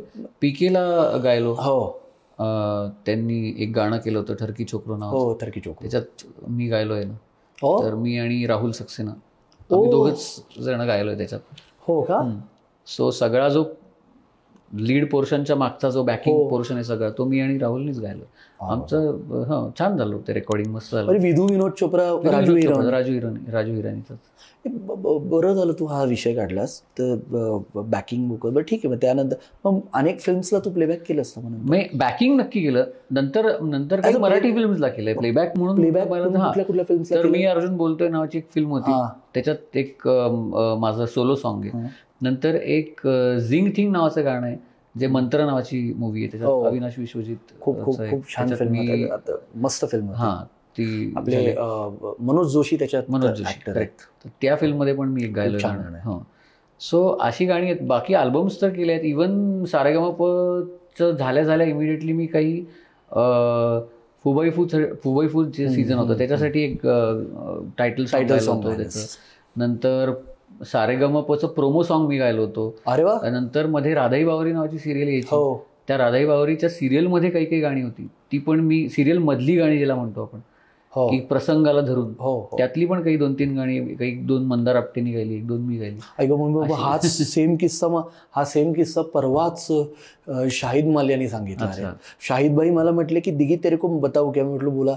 ते बघा म्हणजे कसे तुम्ही लोक कनेक्टेड आहात. ते म्हटले की एकता कपूर जी की जितने भी सीरियल्स है तो कोई मर जाता है, कोई जिंदा होता है, कोई पैदा होता है, तो पीछे के जो आलाप है ना बेटा वो सब मेरे.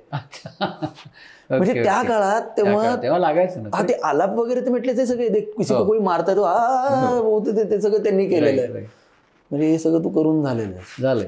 आणि मग ह्या फिल्म्स केल्या. रादर आलापमध्ये मी म्हणलं ते एक संजू नावाची फिल्म आली होती मला त्याच्यामध्ये त्याच्याकडे यायचं आहे तुझ्याकडे. संजू नावाची फिल्म हा खूप मोठा बर्निंग टॉपिक आहे. तू बोलायच्या आधी मीच बोलतो. आपल्यासोबत जो बसलेला आहे त्याचं नाव आहे धवल चांदवडकर, पार्श्वगायक, आमचा मित्र, आमचा बंधू. संजय दत्त यांच्या जीवनावरती एक सिनेमा आला होता, विधू विनोद चोप्रा आणि हिराणी सर, राजू हिराणी सर. तो सिनेमा आपण सगळ्यांनी पाहिला आणि सगळेजण रडले की असं पण एका कलाकाराचं आयुष्य असतं. आणि एवढ्या मोठ्या चित्रपटात जो आपल्यासमोर बसलेला आहे त्यांनी एक गाणं गायलं होतं आणि त्याच्यावरती आपण त्याला विचारणार, संजू ह्या सिनेमासाठी तू गाणं गायलास हो आणि तुझ्यासोबत होत्या योगिता गोडबोले, पुण्यातली जे खूप ती पण अजय अतुलकडे खूप वेळा गायली. खूप अनेक कार्यक्रम ती करतात. छान अतिशय चांगली गायिका आहे. काय किस्सा आहे हा? किस्सा असा आहे की एक आज राजू हिरानीकडे विधू विनोद चोपडा प्रोडक्शन्समध्ये एक मुन्नाभाई MBBS पासून त्यांच्या पहिल्या फिल्मपासून जे बॅकग्राऊंड म्युझिक करतात त्यांचं नाव आहे संजय वांद्रेकर आणि अतुल राणींगर. तर या दोघांनी खूप वर्ष त्यांच्याबरोबर कामं केलेली आहेत. त्यांना एक गाणं बनवायची संधी मिळाली होती आणि मग ती संधी त्यांना जेव्हा मिळाली तेव्हा त्यांनी सांगितलं की धवल तू गाशील. अरे वा. मग मी म्हणलं की ठीक आहे गाईन. तर त्यांनी मला ट्रॅक वगैरे सगळं बनवला. त्यांनी मला ती सांगितलं नाही कुठल्या फिल्मसाठी, एक गाणं एक ट्रॅक आहे, हिंदी फिल्मचं गाणं आहे आणि ते मला राजू सरांना ऐकवायचं, एवढंच मला सांगितलं. पहिली संधी ना हिंदी पहिली, हा म्हणजे मोठी फिल्म, एवढी फिल्म. सो मी त्यांना म्हटलं की ठीक आहे तुम्ही पाठवा मला ट्रॅक, मी ऐकतो आणि काय मला लिरिक्स पण पाठवून द्या. तर त्यांनी मला सगळं एक्सप्लेन केलं, मी गाणं घेतलं आणि मग मी स्टुडिओत गेलो. तेव्हा ते म्हणले की फिमेल व्हॉइस आपल्याला लागेल. मग मी योगिताला फोन केला, योगिता आली आणि मग तेव्हा मी ते गाणं रेकॉर्ड केलं आणि ते केल्यानंतर आम्ही ते गाणं पाठवलं आणि त्यांना ते राजू सरांना ऐकवल्यावरती राजू सरांनी ते गाणं फायनल केलं संजू फिल्मसाठी. आणि मला सांगितलं नव्हतं. नंतर फायनल केल्यावर मला म्युझिक कंपोजरचा फोन आला. ते म्हणले की धवल आपलं गाणं फायनल. फिल्मचं नाव सांगितलं संजू फिल्मसाठी. ते नंतर त्यावेळेला बोलले. तेव्हा मी म्हणजे काय असतं रे, कुठल्याही गायकाला एवढ्या मोठ्या फिल्ममध्ये, हिंदी फिल्ममध्ये असं काहीतरी गाणं आहे एवढ्या मोठ्या प्रोडक्शन्समध्ये करायला मिळतं. So it was definitely great feeling, म्हणजे सगळ्यात मोठं फिलिंग होतं माझ्यासाठी. पण अनफॉर्च्युनेट असं झालं नंतर की जे ऑडिओ लेबल असतात ना, ऑडिओ लेबल्सचे जे आर्टिस्ट असतात त्याच आर्टिस्टनी त्या फिल्मसाठी गायचं असं एक काहीतरी एक नियम होता तेव्हा, क्लॉज असतो, तो क्लॉज होता तेव्हा. आणि मग त्यामुळे ते गाणं आमचं काढलं. सो ते खूपच डिसअपॉइंटिंग होतं. त्या म्हणजे नाही तर ऑन एअर गेलं नाही ते गाणं. ते गाणं रेकॉर्ड झालं होतं, सगळं झालं होतं, शूटही झालं होतं, पण ते ऑन एअर गेलं नाही. संजू सिनेमासाठी हां काय सिच्युएशन होती त्या गाण्याची? म्हणजे काय सिच्युएशन अशी होती की संजय दत्तला त्याचे 2 मित्र लिपसिंग करायला शिकवत आहेत आणि ते लिपसिंग त्या काळात ऍक्च्युली बरोबर त्या काळात जेव्हा त्यांचं पदार्पण झालं होतं तेव्हा लिपसिंगला त्यांचा प्रॉब्लेम यायचा, असं ते सिच्युएशन होती. आणि ते लिपसिंग करता करता ते गाणं सुरू झालं, असं ते गाणं होतं आमचं. आणि ती छान मोमेंट होती. पण तो सगळंच प्लॉट बदलला आणि अनफॉर्च्युनेटली ते गाणं होऊ शकलं नाही. ते झालंच नाही झालं. त्या गाण्यामध्ये रादर त्याच्या फिल्ममध्ये एक आलापसुद्धा केला होता मी. हां तो आलाप ठेवलाय त्यांनी त्या फिल्ममध्ये. आहे काय आहे तो एका सिच्युएशनला आहे जेव्हा संजय दत्तचा जो मित्र आहे, ज्यांनी विकी कौशलनी जे रोल केला त्याच्या आणि करिश्मा तन्नाच्या लव्ह सिक्वेन्सचा तो आलाप. हो ते सगळं पिंक रूम केलेली आहे. करेक्ट. तेव्हाचा जो एक छोटासा आलाप आहे, आता आठवड खूप आधीच आहे ते, पण तेव्हा मी एक छोटासा बॅकग्राऊंडला आलाप केलेला आहे. पण तेवढाच आहे तो, दॅट्स इट. अरे पण काहीतरी आहे ना. आलाप ऐकण्यासाठी पूर्ण पिक्चर बघा आणि नसेल तर तो मी आलाप तो तेवढा माझ्याकडे ती क्लिप मिळेल, मी तो ऐकवतो धवलदादाने गायला. येस. आलाप आणि गाणं आणि आलाप हे सगळे अजर अमरच राहतात. चांगलं गाणं असेल ते जिवंत राहतच. आपण त्याच्यावरती येणार आहोत. पण आता हा बरं झालं तू हे सांगितलंस. असे अनेक गायक आहेत ही संधी मिळण्यासाठी खूप प्रयत्न करतात. मी परत तुला शाहिद माल्यांचं उदाहरण देतो. त्यांनी पटकन जे सांगितलं सांगतो ते म्हटलं त्यांचे वडील हे रफी साहेबांचे शागिर्द होते. 40 वर्ष ते पहिले शाहिद माल्यांना घेऊन आले. शाहिद माल्या अशी परिस्थिती आली की त्यांना परत गावाला घेऊन जाणं म्हणजे त्यांना गावाला जावं लागलं त्याच्या वडिलांना. त्यांचा ॲक्सिडेंट झाला, त्यांचा पाय पूर्ण निकामी झाला होता. परत शाहिद माल्या त्यांना घेऊन आले आणि तेव्हा त्यांना मौसम सिनेमातलं पहिलं गाणं प्रीतमदांनी दिलं. ते म्हटले, दिग्विजय, या 40 वर्षामधले मला 5.5 मिनिटं पहिल्यांदा मिळाले. म्हणजे माझे हे 5.5 मिनिटं किती महत्वाचे, तसे हे तुझ्यासाठी 4 मिनिटं, 4.5 मिनिटं, 5 मिनिटं जे काही असतील. आणि तेव्हा त्यांना ते गाणं मिळालं आणि आज ते मोठे ताकदीचे गायक आहेत. आणि तूही आहेस, त्याच्यात वादच नाही. पण आत्ताची जी नवोदित पिढी आहे का, आत्ताची सगळी कलावंत येतात, त्यांना जर अशी संधी मिळाली आणि अचानक ते गाणं नाही घडलं तर यार दादा, काही लोक डिप्रेशनमध्ये जातात. त्या फेजमध्ये तू डिप्रेशनमध्ये गेला होतास? नाही, डिप्रेशन वगैरे नाही. तेव्हा वाईट खूप वाटलं, खूप म्हणजे तो दिवस मी फारच डाऊन होतो. आणि मग नॅचरली त्याला एक रिकव्हरी टाईम ज्याला म्हणतो ना कुठल्याही गोष्टीला असतो, तेवढा वेळ लागतोच. मग ती रिकव्हरी झाल्यानंतर मग परत आपल्याला काय, जे आपलं काम आहे ते चालूच ठेवायचं आहे, शिक्षण आपलं चालू ठेवायचं आहे, गाणं चालू ठेवायचं, रियाज चालू, ते तर करायलाच पाहिजे. किती वेळ करतो दिवसात रियाज? माझा सकाळचा 1 तास 1.5 तासचा रियाज असतो. हो. आणि गाणी ऐकणं पण हा एक रियाज आहे. फक्त गाणं हा रियाज नाही. आपण ऐकतो, लोकांचं ऐकतो, त्यामुळे त्याच्यातनं रियाज नॅचरली. ह्या सिच्युएशन मधनं पटकन तू बाहेर पडलास. पण बाकीचे अरे काही लोक होत नाही पडत. उदाहरण त्यांना तू काय सांगू इच्छितो या मार्फत? नाही, बेसिकली काय की कुठलीही गोष्ट we have to move on, एवढंच आहे. लेट गो करणं आपल्याला समजलं पाहिजे. आणि मुव्हिंग ऑन का महत्वाचं आहे, कारण ही नाही तर पुढची कधी ना कधी तरी संधी नवीन येईलच ना. आणि संधी नाही आली तर, आता तर मी तुला खरं तर सांगतो फ्रँकली, संधी नाही आली तरी आता आपण स्वतःसाठी संधी क्रिएट करू शकतो. वा. याचं कारण असं आहे की आता आपल्याकडे प्लॅटफॉर्म्स आहेत. जेव्हा आपण ही मोठी मोठी जुनी लेजेंडरी नावं घ्यायचो त्यावेळेला ह्यांना प्लॅटफॉर्म नव्हते ना. त्यांना कंपल्सरी स्टुडिओ संगीतकाराच्या समोर त्यांची CD किंवा कॅसेट घेऊन उभं राहायला लागायचं, किंवा स्वतः कधीतरी तो संगीतकार म्हणेल 2 ओळी ऐकून दाखव, तेव्हाच त्यांना कुठेतरी त्यांचं गाणं दाखवायची संधी मिळायची. आता प्रत्येकाच्याकडे स्वतःचा पोर्टल आहे, प्रत्येकाचं स्वतःचं चॅनल आहे, स्वतःचा सोशल मीडिया अकाउंट आहे. तिथे सगळ्यांना, so we have to create our own opportunity, don't wait for the opportunity, असं माझं म्हणणं आहे. आणि मीही केलेत. माझेही काही कंपोजिशन्स आहेत जे मी केले आहेत आणि जे मी टाकले आहेत. आत्ता सलीम मर्चंट, सलीम सुलेमानच्या लेबलखाली माझं आत्ता गाणं रिलीज झालं आहे 1 वर्षापूर्वी. कुठलं? मदतगार नावाचं एक गाणं केलं माझ्या. तुझ्या चॅनलवरती?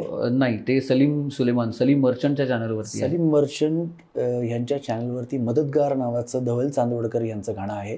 नक्की ऐका आणि कमेंट करा आणि आपण त्याच्यावरती नक्की बोलू. येस, ते गाणं लिहिलंय क्षितिज पटवर्धन. अरे वा वा. आणि मी कंपोज केलंय, मी गायलंय. त्याचा व्हिडिओ पण खूप छान. त्याचा व्हिडिओ सगळा युट्यूबला त्यांनी रिलीज केला. आम्ही प्रेक्षक खूपच छान. त्याचं आता व्ह्यूज 7-8 लाख व्ह्यूज आहेत त्याचे एनिवेज.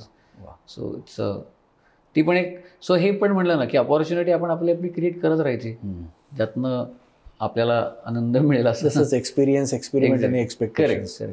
मला एक विचारायचं आहे की आता इतकी गाणी येत आहेत, जो ओल्ड स्कूल ची जी गाणी होती, आत्ताची गाणी, आजही रफी साहेबांचं गाणं, मन्नाडे साहेबांचं गाणं, किशोरदांचं गाणं, लताबाई असतील, सगळे मोठे मोठे दिग्गज गायक, RD बर्मन यांचं संगीत, लक्ष्मीकांत प्यारेलालजी झाले, कल्याणजीबाई आनंदजीबाई झाले. रफी साहेबांचं गाणं ऐकल्यानंतर, गाणं ऐकताना जे काही सॉफ्ट गाणी आहेत, तुझ्या आवाजाला ते, तुझा आवाज तसाच असं म्हटलं तर सॉफ्ट आहेच, तर ते सॉफ्ट गाणी ऐकताना मन भरून पण येतं, मन जागृतही होतं आणि एक खूप वेगळी पॉझिटिव्ह ऊर्जा आपल्याबरोबर ऑपअप क्रिएट व्हायला लागते. जसं आत्ता तुझा एक कार्यक्रम झाला होता आणि तुझी सुरुवात केली त्या गाण्याची, तर इतकं भारी वाटतंय. आम्ही मोठ्या साऊंडवरती ऐकलं आणि असं वाटत होतं ऐकत राहावं. ते आत्ताची गाणी आणि त्या काळातली गाणी, ह्याच्यात तुला काय वाटतं? म्हणजे काय बदल, काय नक्का घडलाय? काय चांगला आहे, वाईट आहे, काय वाटतं तुला? गाणीच आहेत. हो, माझा फार चांगला प्रश्न. ॲक्च्युली ह्या मुद्द्यावरती मला बोलायला आवडेल जरा. 2 विषय आहेत. एकतर काय, मी आत्ताच्या काळाचं गायक आहे, पण माझी आवड ओल्ड स्कूल आहे. हो, सगळ्यांचीच आपल्या. म्हणजे मी म्हणेन की मी फार नवीन गाण्यांमध्ये, नवीन गाणी वाईट आहेत असं अजिबात वाईट नाहीच आहेत, पण मी नवीन गाण्यांमध्ये खूप कमी काळ रमतो. पण ती गाणी खूप जास्त अर्थपूर्ण होती असं वाटतं. अर्थपूर्ण आत्ता पण आहेत, असं नाहीये. पण माझं म्हणणं असं आहे की जुनी गाणी, आता हा स्पिरिच्युअल मुद्दा आहे, परत मी तिथे येईन की हा का म्हणतो मी स्पिरिच्युअलिटी ह्याच्याजवळ आहे. कारण तेव्हा तू बघ खूप प्रॅक्टिसेस चालायच्या एक गाणं रेकॉर्ड करायचं म्हणजे तिथे खूप एनर्जीज लागलेल्या आहेत. तपश्चर्याच होती ऍक्च्युली. तपश्चर्या, एक गाणं करायचं म्हणजे सिरियसली तपश्चर्या होती, कारण तिथे सगळ्या लाईव्ह व्हायलिनचा संच आहे, तिथे रिदम अरेंजमेंट्स केलेली रिदमिस्ट लोक आहेत, तिथे कोरसची टीम आहे, तिथे गायक आहेत, संगीतकार आहेत, त्यांच्याबरोबर हा सगळा ताफा येऊन एकत्र बसून एका मोठ्या हॉलमध्ये माईक्स लावून रेकॉर्डिंग सुरू करायचं. एका बाळाचा जन्म होतो. एक्झॅक्टली. सो हे त्या सगळ्या पॉझिटिव्ह एनर्जीज लागल्यानंतर आज तू विचारलंस ना मला की ते गाणं इतकी वर्ष अजूनही काही तर यामुळे बेसिकली काय आहे, ती कंपोजिशन्स ग्रेट आहेतच. आत्ताची कंपोजिशन्स वाईट असतात, सुंदर आहेत, सुंदरच आहेत की. प्रॉब्लेम तो नाही आहे. प्रॉब्लेम काय आहे की आत्ता एका छोट्याशा 10x10च्या खोलीमध्ये बसून तुला जेव्हा वेळ येईल तेव्हा तू कर काम, मग तुझं जेव्हा झालं की तू ये बाबा, मग तुझं काहीतरी करेक्ट करूयात आपण, मग तू बेसूर झालास तर इथे थोडंसं आपण पिचिंग क्लीन करू किंवा अजून तुला सुरात आणू, तू बेसूर झालास तर अजून ते छान करू. हे जे करत बसतो ना आपण, या सगळ्या प्रोसेसमध्ये काय होतं माहिती आहे का, ह्याच्यामध्ये काय एनर्जी लागली आहे, ह्याच्यामध्ये काही एनर्जी लागली. तुला सांगू, माझं म्हणणं, तुला सांगू हे तू बोलत असताना माझ्या डोळ्यासमोर काय आलं आत्ता व्हिज्युअल्स. मला ना प्रभू रामचंद्र दिसले, लक्ष्मण दिसले आणि सगळी वानर सेना ती पूल बांधती असं माझ्या डोळ्यासमोर तू बोलत असताना. पण ते झालं ना, ते पुलच होते, एक्झॅक्टली टीमवर्क आहे. आणि मग ते एकत्र जेव्हा येऊन करतात ना, तेव्हा त्या गाण्याला जी एनर्जी लागते असं माझं म्हणणं आहे. बरोबर आहे. ती एनर्जी आपल्याला आत्तापर्यंत मिळते, म्हणून आपण त्या लोकांना ग्रेट का म्हणतो, कारण त्यांनी त्याच्या मागे खूप तपश्चर्या केली. त्यांनी म्हणजे याचा अर्थ आत्ताचे संगीतकार, आत्ताचे हे कमी स्किलचे, आधुनिक अजून जास्त झाल्यामुळे पण या गोष्टी, आधुनिक तर होणारच आहे ना, अजून तो प्रॉब्लेम नाहीये. पण आत्ता ते कसं आहे, टीमवर्क जे आहे ते, हां टीमवर्क नाहीये. आणि दुसरं म्हणजे आत्ता कसं आहे ना, त्याचं जसं आता फॉर एक्झाम्पल तू आत्ता एक फोन घेतलास नवीन, तर तो फोनला तू 4 महिन्यात कंटाळतोस. हो रे, कारण बग्सच यायला लागतात ना. ते 4-5 महिन्यात कंटाळतोस तू. बेसिकली तुझा पेशन्स पण कमी व्हायला लागलाय कोणाचाही आपलं. किंवा आत्ता मला ती गाणी ऐकत बसायला फार वेळ नाही. सो म्हणून मला आत्ताच्या काळातल्या गाण्यांना ना खूप कमी एज वाटते, पटकन संपतंय ते, पटकन पुढे जाते, पटकन संपते. तेव्हाची होती कशी, तेव्हा भरपूर पेशन्स होता लोकांना. तेव्हा खरंच एका गाण्याला त्यांनी 10-10 तास 15-15 तास दिवसाचे दिलेले, आणि म्हणून ती गाणी घडली. आता एवढा वेळच येतो, एका दिवसाला 10 गाणी करतात. सो मग ते कसं असेल ना रे. म्हणजे माझं असं म्हणणं आहे की म्हणून मी ओल्ड स्कूल काय जास्ती एन्जॉय करतो, आणि मला ओल्ड स्कूलच जास्ती का आवडतं, कारण ते कुठेतरी एनर्जेटिकली माझ्याशी कनेक्ट होतं. स्पिरिच्युअली देखील, पण स्पिरिच्युअली म्हण, एनर्जेटिकली माझ्यासाठी ते पॅशनेट मी त्या बाबतीत म्हणूनच आहे. तुझं आवडतं रफी साहेबांचं गाणं कुठलं? माझी असंख्य असतील, खूप आहेत, पण एखादी एक छोटंसं एक लाईन. ठीक आहे, मी एक तुला म्हणून दाखव. हो, म्हणजे काय सगळे ऐकणार आहेत तुला.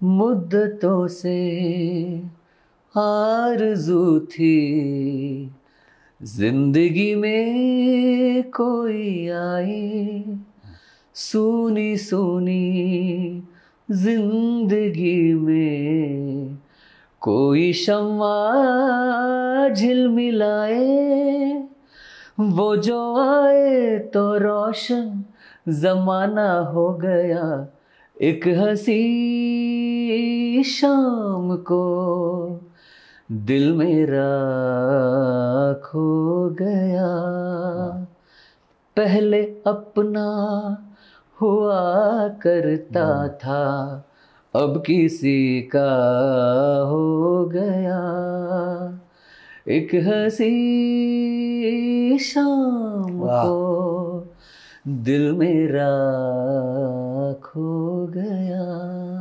क्या बात है, क्या बात है. थँक्यू. मी पाहिलंय शाहिद मालिया सर पण रफी साहेबांचं गाणं गात असताना डोळे बंद करतात. सेम आज तसंच बघितलं. काय ते काय तुम्ही ते फील करता रे? ते फील केल्याशिवाय येत नाही. फील काय एक्सप्रेशन्स होते या आवाजावर. मला सर्वात जास्त म्हणजे ॲज अ संगीत दिग्दर्शक म्हणून गाणं, पण तू जे एक्सप्रेशन्स होते गाण्यात, पण तेच डेफिनेशन आहे असं मला वाटतं. गाणं हे एक्सप्रेशनचंच माध्यम. रफी साहेबांचे आशीर्वाद आहेत तुझ्यावरती. Thank you so much. थँक्यू. पण मग आता मला ही जी गाणी तू अगदी बरोबर, मग आता रे अशी चर्चा आपल्यात झाली होती की नाटकाचे प्रयोग असले ना की तेव्हा एक सुरुवातीला ऑडिओ असतो, कृपया आपण सर्वांनी आपले फोन बंद करावे, की आपल्यात बोलणं झालं. बरोबर. असे गाण्याच्या कार्यक्रमाला का नाही बरं? आजकालचा प्रॉब्लेम काय झालाय सांगतो मी तुला. म्हणजे हे आधी नव्हता. म्हणजे मी तुला सांगतो, मी गाणं शिकायला लागलो खरं तर मुकुंद फणसळकरकडून. मुकुंद फणसळकर खूप मोठा गायक होता आणि तेव्हा म्हणजे त्याचं नाव पेपरला आलं मुकुंद फणसळकर की हाऊसफुल बोर्ड, एका तासात फुल, म्हणजे काही वेळच लागायचा नाही. आणि तेव्हा सोशल मीडिया नव्हतं तरीही तो फुल व्हायचा. आता कसं बुकमाय शोची लिंक पाठव, हे पाठव, ते पाठव, तिथनं तरी तू करू शकतो. लोक तिथे थिएटरला जाऊन एका तासात फुल करायचे, लाईन होती रे, असं मी बघायचो.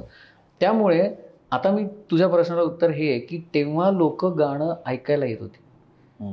गाणं हे मुळात ऐकण्याची गोष्ट आहे ना. ते ऐकलं पाहिजे. त्याच्यावरती नाच करणं किंवा त्याच्यावरती डान्स करणं, मग आपली आता कुठली तरी पार्टी आहे, मग आपण काहीतरी छान गायकांना बोलवून त्यांच्या गाण्यावरती नाच करू, ह्या कल्पनेलाच मला थोडंसं कुठेतरी काहीतरी चुकतंय असं वाटतं. काय आजकाल तो प्रॉब्लेम झालाय की डान्सिंग सॉंग्स असतील तर लोक डान्स करणार, करू देत ना, मी असं नाही म्हणत नाहीये. मला गाणं लागलं तर आता माझ्याकडे तर हे नाही, पण ते आता बेसिकली बॉबी देओलनी हे सगळं ठेवून वगैरे एक्सपायझेड नाही ते ठीक आहे, ते दॅट इज फाईन. पण माझं म्हणणं असं आहे की आज गाणं ना, जो तुझा प्रश्न होता की मोबाईल सायलेंट करायला लावणं नाटक असताना आणि गाणं असताना आपण नॉर्मली अनाउन्समेंट करत पण नाही. ह्याचं कारण काय होतं की लोकांना ना आजकाल असं वाटतंय की म्युझिकल प्रोग्रॅम आणि नाटक ह्याच्यामधला खरं तर दोन्ही थिएटरलाच होत आहेत. सगळ्यांना प्रेक्षकांना आपण तेवढीच पैसे देऊन तिकीटं काढून अंधारात बसवतोय आणि आपलं ऐकायला लावतोय कंपल्सरी. मग नाटक असू देत किंवा गाणं असू देत. पण नाटकाला जे सिरियसली घेतात, खूप सिरियसली घेतात. कारण नाटकात जो प्रसंग चाललेला असतो, जी सिच्युएशन चाललेली असते, गंभीर असेल, कॉमेडी असेल, काही असेल, तिथे त्यांना कंपल्सरी स्ट्रिक्टली हे सांगितलं जातं की तुम्ही जे काही आम्ही दाखवतो ते बघा. पण इथे गाणं चालू असताना लोकांना बऱ्याचदा फोन पण येतात, तिथे फोन घ्यायला बाहेर पण जाऊ शकतो माणूस. आत्ता हे गाणं आहे का, हे माझं गाणं आवडीचं नाहीये, म्हणजे टेकन ॲज ग्रँटेड घेतलं जातं. थोडंसं होऊ शकतं, थोडंसं. असं नाही की प्रत्येक प्रेक्षक असं नाही झालं पाहिजे. कारण काय माहितीये का की लोकांना आजकाल, आणि ह्याचं कारण पण आहे, फॉर एक्झाम्पल माझ्या घरी एक पार्टी आहे किंवा तुझ्याकडे काहीतरी कॉर्पोरेट इव्हेंट आहे, तू नाटक बोलवशील का? नाही, कसं काय बोलू, कसं शक्य आहे? तू नाटकात घरातलं कोणी असेल तर तो अशी काहीतरी छोटी ऍक्टिंग वगैरे नाटक नाही बोलवू शकत. नाटक तू गाण्याचा कार्यक्रम बोलवू शकतोस. करेक्ट, हा फरक आहे. सो गाण्याचा कार्यक्रम जेव्हा तू बोलवतोस तेव्हा गाण्याचा कार्यक्रम ठिकठिकाणी होऊ शकतो. जेव्हा तो ठिकठिकाणी होतो ना, तेव्हाच त्याची किंमत कमी व्हायला लागते, असं माझं म्हणणं. पण मी आत्ताच्या काळात तू बोलतोयस ते अगदी पटतंय मला. पण आता मी बघतोय नावडेज की, सॉरी मी हे ऑन कॅमेरा बोलतोय, पण मोठे मोठे कलावंत मी बघतोय की हार्मोनियम त्यांच्या हातात असतो. आता ग्लास नाही आहे काचेचा माझ्याकडे, पण एक छान ग्लास हातात असतो आणि सगळेजण ग्लासेस हातात आहेत. एक छान पियानिस्ट पियानो वाजवतोय, एक काहूनवर बसलेला आहे व्यक्ती, आणि खूप मोठे मोठे गायक असे, त्यांच्या एक मेहफिल चालली आहे. बरोबर. आणि त्याच्यात ते गाणं एन्जॉय करतायत. पण ते गाणं एन्जॉय करत असतील तर काहीच प्रॉब्लेम नाही. पण तेच कळत नाही की जिथे गाणं एन्जॉय करायचं आणि त्याच्यानंतर जेव्हा ते जे काही ग्लासातलं असतं, जेव्हा हवी होतं आपल्यावर, त्याच्यानंतर ते नक्की काय एन्जॉय करायला लागतं, तो मुद्दा आहे. जोपर्यंत ते गाणंच एन्जॉय करतायत ना, तोपर्यंत त्या लिमिटपर्यंत सगळं छान आहे. म्हणजे असं नाही आहे का की मी जिथे कार्यक्रम केलेला आहे तिथे कदाचित काही लोक ते घेऊन एन्जॉय करत असतील, करतात की 100% करतात, पण एका लिमिटच्या पलीकडे मग ते खूप जास्ती व्हायला लागतं. पॉईंट आहे. सो माझं हेच म्हणणं आहे की जेव्हा मगाशी coming back to your question, जो मुद्दा ठिकठिकाणी होत असतो, जे प्रयोग ठिकठिकाणी होत असतात, हळूहळू त्याची किंमत कमी व्हायला लागते. ज्या प्रयोगांना ठराविक ठिकाणीच जावं लागतं त्याची किंमत कायम राहते. म्हणजे उदाहरणात मला अजून एक फार बरोबर बोलला की असे 2-4 मित्र बसलेत आणि त्याच्यातला एक कोणीतरी गायक आहे, त्याला गायन फार आवडतं, आणि एखाद्या रेस्ट्रो बारमध्ये बसलेत आणि सगळे म्हणतात, ए काय गातोस तू, गाणं म्हण, एक गाणं म्हण. आणि जेव्हा तू तिकडे गातो ना, त्याला वाहवाही मिळते, पण त्याची किंमत कमी होती. कारण काय होतं माहिती का, गाणं अशी गोष्ट आहे जी पटकन कोणाकडनं तरी पटकन गाऊन दाखव. मी हे केलेलं आहे म्हणून मी पण तू अभिनेता आहेस तर पटकन काहीतरी अभिनय करून दाखव असं म्हणणार नाही, शक्यच नाही. डान्सर सुद्धा, इव्हन जर कोणी चांगला कोरिओग्राफर असेल, डान्स करून दाखव ते नाही म्हणणार, पण गायकाला म्हणते पटकन गाऊन दाखव ना, कारण ते इझी आहे. ते लगेच सोपं माध्यम. पण तसं नाहीये ते. त्याला एक ऍक्च्युली दर्जा आहे. त्यावेळी त्याला अर्थातच आहे. हो. रादर परफॉर्मिंग आर्टमध्ये सर्वश्रेष्ठ कला ही गायन ही श्रेष्ठ कला मानली जाते. त्यामुळे आजकाल माझं म्हणणं असं आहे की ते या माध्यमातून मी सांगू इच्छितो की कुठल्याही कार्यक्रमाला, पार्टीमधला असू देत, कॉर्पोरेटमधला असू देत, थिएटरमधला असू देत, गाणं ऐकायला यायला पाहिजे. अगदी बरोबर. पहिले ऐका. डान्स वगैरे करणं किंवा नंतर हे करायला लागतं कधी कधी, व्यवसाय आहे त्यामुळे. पण फ्रँकली स्पीकिंग त्याच्यात मी फार इंटरेस्टेड नसतो तशा टाईपच्या प्रोग्राम्समध्ये जिथे खूप अशा पद्धतीचे कार्यक्रम होतात की जिथे कार्यक्रमाला पहिल्याच गाण्यापासून डान्स सुरू होतात. तिथे मी नाही करत कार्यक्रम. त्यामुळे मी अशा ठिकाणी कार्यक्रम करतो जिथे गाणी लोक ऐकायला येत आहेत, म्हणजे मग मला त्यांच्याशी कनेक्ट होता येतं. मग अशाने कधी कधी तुझे कार्यक्रम जातात पण का? मी घेतच नाही. जातात नाही, मी घेतच नाही. म्हणजे एक महत्वाची गोष्ट आहे की पहिलं तुम्हा स्वतःला आदर देणं फार गरजेचं आहे. 100%. आणि तुमच्या कलेला तर मग दुसरा देईल. मला या माध्यमातून सांगायचं की धवल चांदवडकर यांनी सांगितलं की जसं आपण नाटकं पाहायला जातो तर तेव्हा आपल्याला सांगितलं जातं स्ट्रिक्टली, नाहीतर एक लहान बाळ रडत असतं करून तर ते नाटक थांबवतात. बरं का, मी बघितलंय.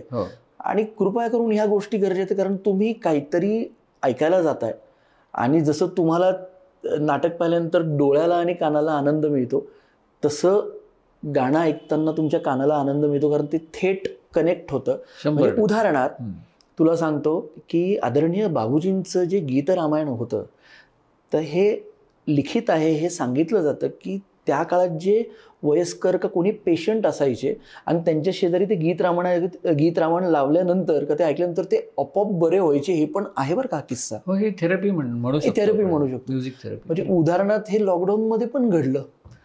हो, ऍक्च्युली हे लॉकडाऊन म्युझिकली जे लोक गाणं ऐकतात, त्यांच्या आवडीचं गाणे ऐकतात किंवा कुठल्या आवडीचा राग ऐकतात, त्याचा राग सुद्धा क्लासिकल हे तुमच्यावरती तेवढं परिणाम करणार असतं. म्हणजे हे खरं आहे. म्हणजे तानसेन वगैरे जे हे एवढे मोठे मोठे लोक, म्हणजे खरंच ते गात असताना पाऊस वगैरे ते म्हणजे होऊ शकतं, काही सांगता मी ही थिअरी आहे पण मला माहित नाही, असू शकतं.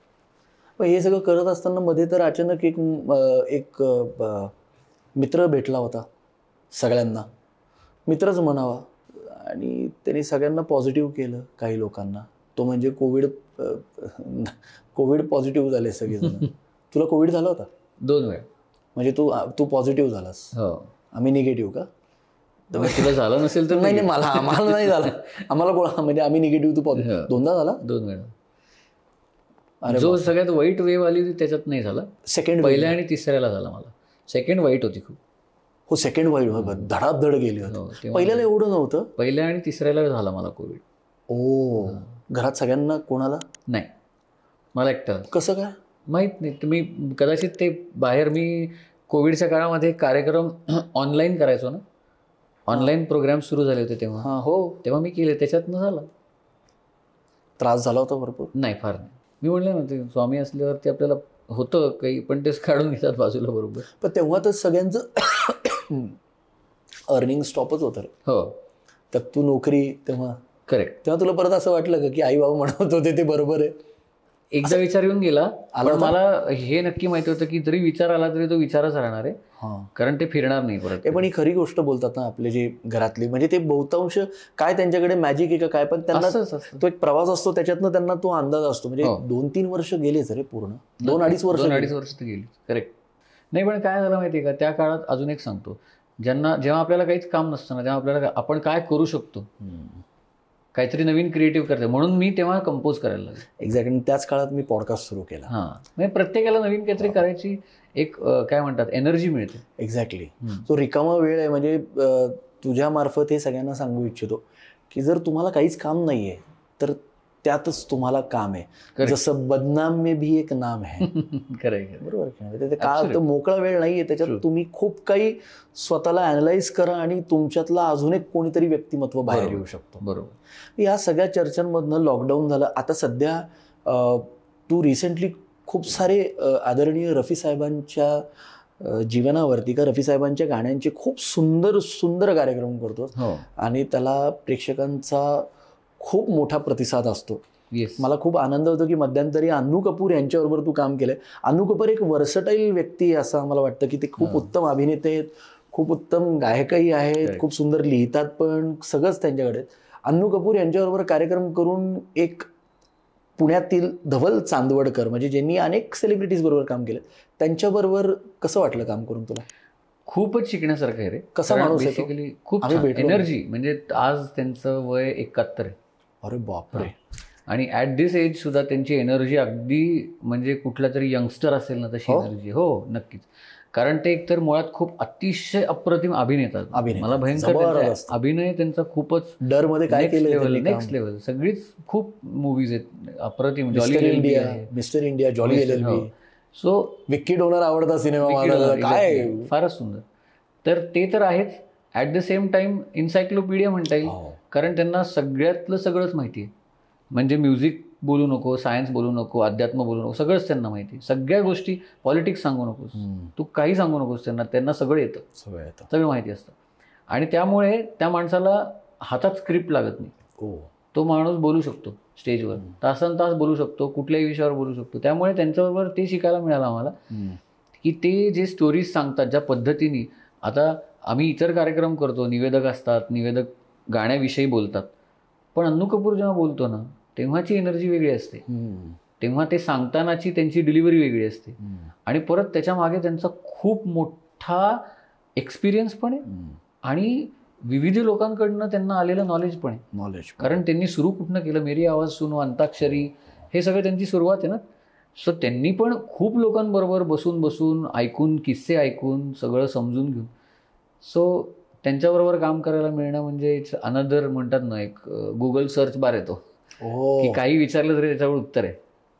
कुठलीही गोष्ट, करेक्ट, कुठलीही गोष्ट त्यांना माहिती असते.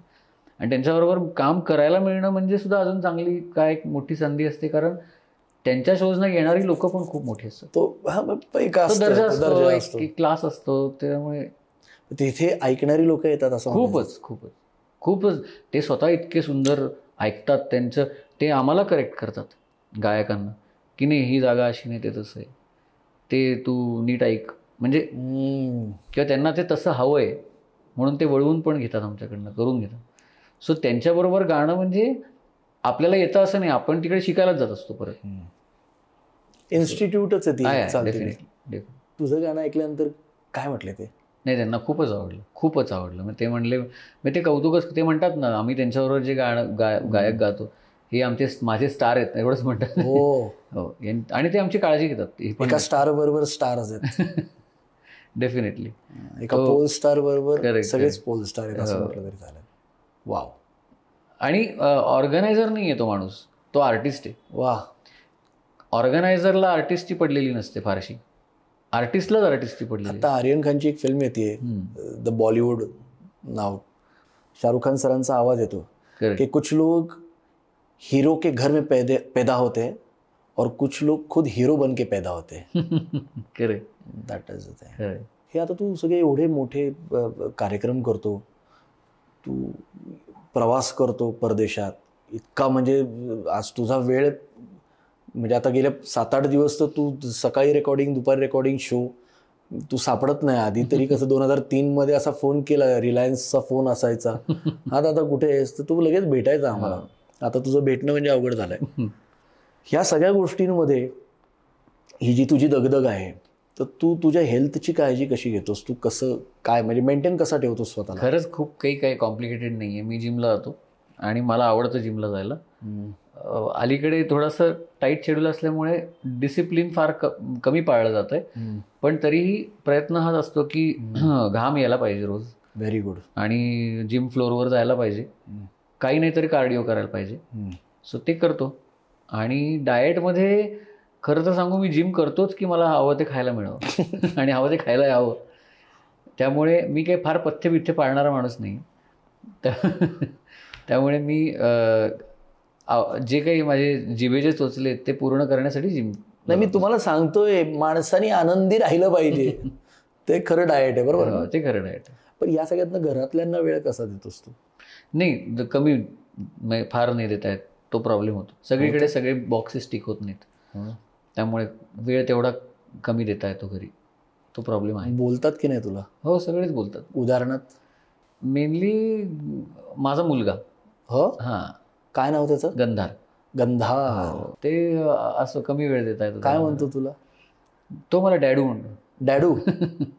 डॅडू काय? डॅडूला काय काय म्हणतो? म्हणजे म्हणतो काय? नाही म्हणतो बेसिकली त्याला काही, आता तो तसा मोठा झाला, तोही शिकतोय, तो पियानो वाजवतो.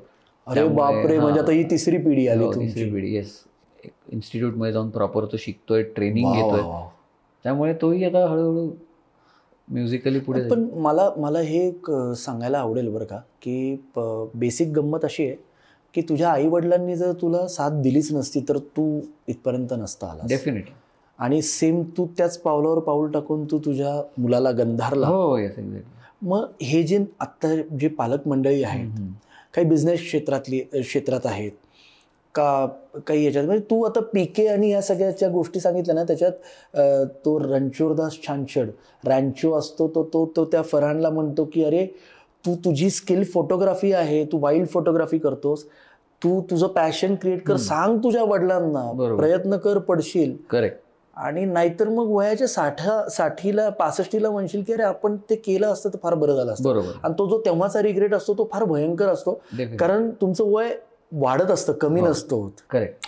तर तू आत्ताच्या नवोदित जे कलावंत आहेत का, जे पालक मंडळी आहेत, तर त्यांना काय संदेश देऊ इच्छितो की तुमच्या मुलांना जर गायन क्षेत्रात आवड आहे आणि त्यांना ते करिअर म्हणून पाहायचंय, हे बघ आई वडील अगदी बरोबर असतात.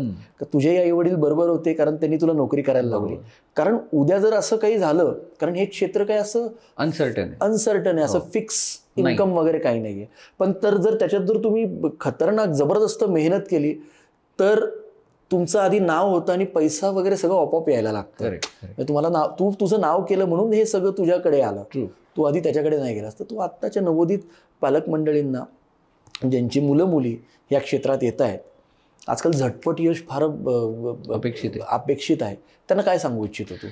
त्यांना मी हेच सांगेन की जे मला माझ्या त्या गॉडफादर म्हणले ना, विकास, त्यांनी सांगितलं होतं एकच वाक्य. त्यांनी मला सांगितलं ना की तुझा सारेगमप कर आणि मग बघू आपण. तर त्यांनी मला काय सांगितलं, treat your work as your vacation. म्हणजे तुझं जे काम आहे ती तुझी सुट्टी असली पाहिजे. तुला कामातून सुट्टी नकोय, कामातून सुट्टी नाही काढायची, कामच सुट्टी पाहिजे. म्हणजे ते का, कारण जर का कामच तुझं वेकेशन असेल तर तुला वेकेशन मधनं परत घरी यावंसं वाटतं का? हा मुद्दा आहे. If your work is your vacation, तर तुला त्या वेकेशन मधनं कधी घरी यावंसंच वाटणार नाही. क्या बात आहे. सो बेसिक तो मुद्दा आहे की ते सगळ्यांनी कन्सिडर करायचं. जे आपल्याला खूप आवडतंय ना, हे ओळखायला पाहिजे की हे केल्याशिवाय मी राहूच शकणार नाही. ते तुमचं प्रोफेशन पाहिजे. आणि ते जर प्रोफेशन असेल ना, ती आग पाहिजे. हां, पण मग त्याच्यासाठी सॅक्रिफाईस आहे, त्याच्यासाठी फ्रीडम तो मिळतो, पण इट कम्स विथ रिस्पॉन्सिबिलिटी. तर ते रिस्पॉन्सिबिलिटी जर तुमच्याकडे घेण्याची ताकद असेल की बाबा हां ठीक आहे, मी ह्या क्षेत्रात येणार आहे. म्हणजे तुला मी सांगतो, जेव्हा मी जॉब सोडला तेव्हा मला खरंच खूप चांगला पगार होता. आणि मला माहिती किती पगार होता तेव्हा. तो पगार असणं म्हणजे खूप मोठी गोष्ट. 10ला माझा तेवढा पगार, म्हणजे आता म्हणजे हां खूप झाले असते आतापर्यंत. जाऊ देत, ते नको बोलायला. म्हणजे आपलं स्वतःची एक फिल्म पण झाली असती, हिंदी फिल्म, त्याच्यात तू अभिनेता म्हणून मी तुला कास्ट केलं. सॉरी, मला खूप करू आपण, तुझं अभिनय करायचाच आहे, तुला करून घ्यायचं नाही. मला आता या मार्फत एक सांगायचं आहे की मी आता सांगूनच टाकतो, कारण ह्या शो मध्ये सगळं मोकळ्या गप्पा असतात, पण मी लवकरच सांगतो. आणि हे फिक्स आहे की हो, मी धवल चांदवडकरला घेऊन एक सुंदर असं गाणं बनवणार आहे, आणि ज्याच्यात धवल चांदवडकर हा गाताना दिसणार आहे. अमेझिंग. आणि मी ते करणार. लगेच सुरू करू आता आपण. हो, आणि त्याचे पैसे ठरवू आपण नंतर. अरे हा, मला तुला एक विचारायचं, पैशावरून आलं की आता धवल चांदवडकर यांनी सुरुवात त्या काळात 2002-1 मानधन जे काय असेल तेव्हा 500 रुपये खूप मोठं. असं कधी होतं का की आता यार धवल तू माझा मित्र आहे, कर की कमी याच्यात, असं काय होतं? हो, केलंय, आणि खूप वेळा केलंय. खूप नावं नाही घ्यायचे, नाही, पण नाव नको. पण मग तू काय बोलतोस त्यांना? काही नाही, मी त्यांच्याकडनं नंतर त्याच पैशात काम करून घेतो. चांदवडकर, अरे करायलाच पाहिजे, कारण आपण पण केलेलं असतं. मग त्यांना पण आपण, आपली पण कधीतरी वेळ येते ना किंवा आपलं बजेट कमी आहे, मग त्यांना सांगतो की तू पण कर माझ्यासाठी. गिव्ह अँड टेक पाहिजे काय.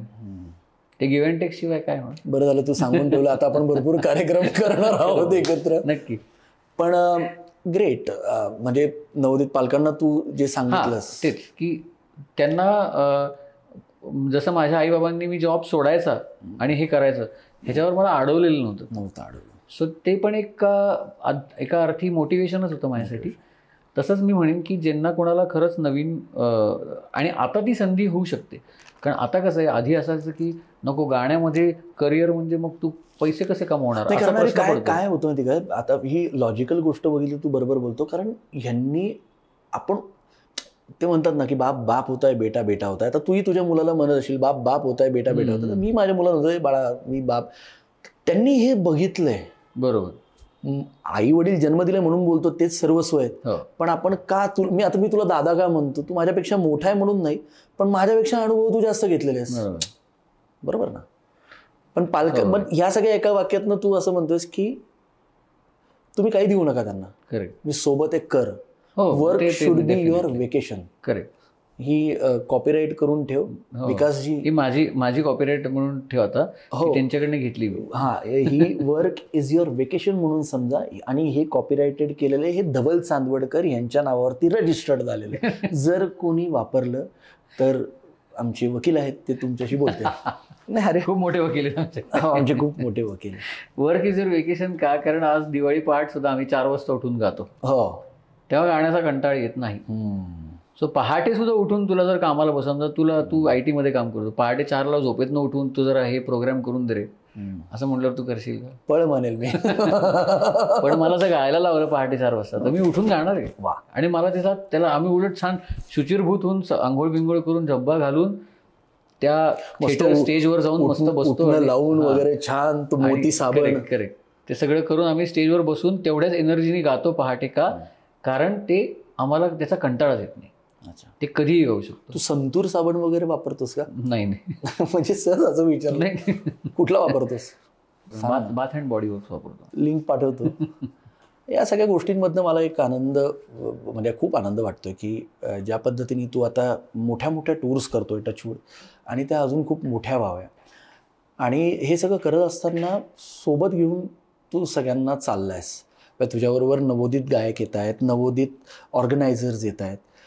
तू जेव्हा परदेशात कार्यक्रम करतो आणि तिथे जेव्हा आपले मराठी बंधू भगिनी भेटतात, महाराष्ट्रीयन लोक भेटतात, आपली भारतातील सगळे जे भारतीय आहेत ते भेटतात, तर त्यांना तू त्यांच्याकडे गेल्यानंतर ते तुला भेटल्यानंतर कसं काय इंटरॅक्शन असतं? कारण ते खूप सालाबाद प्रमाण तिथे स्थायिक झालेले आहेत. ते काय कसं इंटरॅक्शन असतं? इनफॅक्ट ते खूप इंटरेस्टिंग असतं. कारण ते तिथे असतात, UK ला US ला कुठे आपण जाऊ तिथे. आणि ते अनेक वर्षापासून एकतर मुळात त्यांना कलेची आवड खूप आहे. कारण काय सांगतो तुला, आपल्याकडे भारतामध्ये कसं आहे, खूप विविध कल्चरल ॲक्टिव्हिटीज आणि इव्हेंट्स होत असतात सतत. आणि तिथे ठराविक सीझनला आपण जातो, तिकडे लोकांना सुद्धा तेवढं बघायला मिळत नाही जेवढं इकडे आपल्याला बघायला मिळतं. त्यामुळे तिथे ना कुठलाही आर्टिस्ट आला की त्याला त्याच्यासाठी त्याचा आदरातिथ्य खूप छान केलं जातं. त्यामुळे मला कायमच तिकडे मराठी लोकांना आपल्या भेटलं ना की तिकडे त्यांच्यासाठी आपण काहीतरी करतोय याचा अभिमान वाटतो. खूप छान वाटतं. कारण त्या लोकांबरोबर राहायला सुद्धा मिळतं आपल्याला. तिथे त्यांच्या घरी ते बोलवतात. सो ते एक तो एक इव्हेंट असतो. खूप मजा असते, आनंद असतो, अतिशय छान वाटतं. आपल्या लोकांसाठी आपण करतोय ना. मराठी लोक आहेत, इंडियन आहेत कितीतरी, नॉन महाराष्ट्रीयन सुद्धा, ते खूपच वॉर्म असतात, खूप वॉर्म असतात. आणि त्यांच्याकडनं आपण रादर ते कलाप्रेमी खरं जास्ती आहेत तिकडे बसले. कारण त्यांना खूप कमी ऐकायला मिळतं, कमी बघायला मिळतं. ते तिकडे नोकरी, उद्योगधंदा, व्यवसाय करायला गेलेले असतात. ते तिकडे खूप बिझी असतात. त्यांना आपण इकडनं जाऊन एंटरटेन करतो. Itself is a very big thing.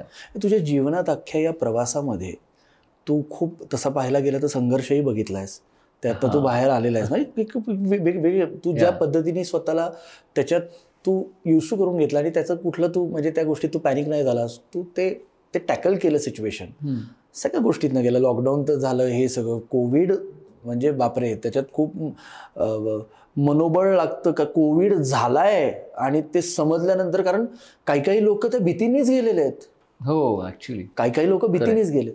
या सगळ्या गोष्टींमधनं तुझ्या आयुष्यात असा कुठला दिवस होता की तो म्हणजे तुझ्यासाठी तो नाईटमेअर असेल का? कुठल्या प्रवासात अशी काहीतरी एखादी घटना घडली की ती तुझ्यासाठी न विसरण्यासारखी आहे का? काहीतरी असं घडलं आहे का कार्यक्रमाच्या दौऱ्यात, का कार्यक्रम झाल्यानंतर, का काहीतरी असं काही अनुभव आहे तुझ्या जीवनात की जो तो तू आपण म्हणतो ना, अरे बापरे, ते आठवलं की ते अजूनही म्हणजे मी फारसं त्याविषयी सांगत नाही की बाहेर कॅमेरावर.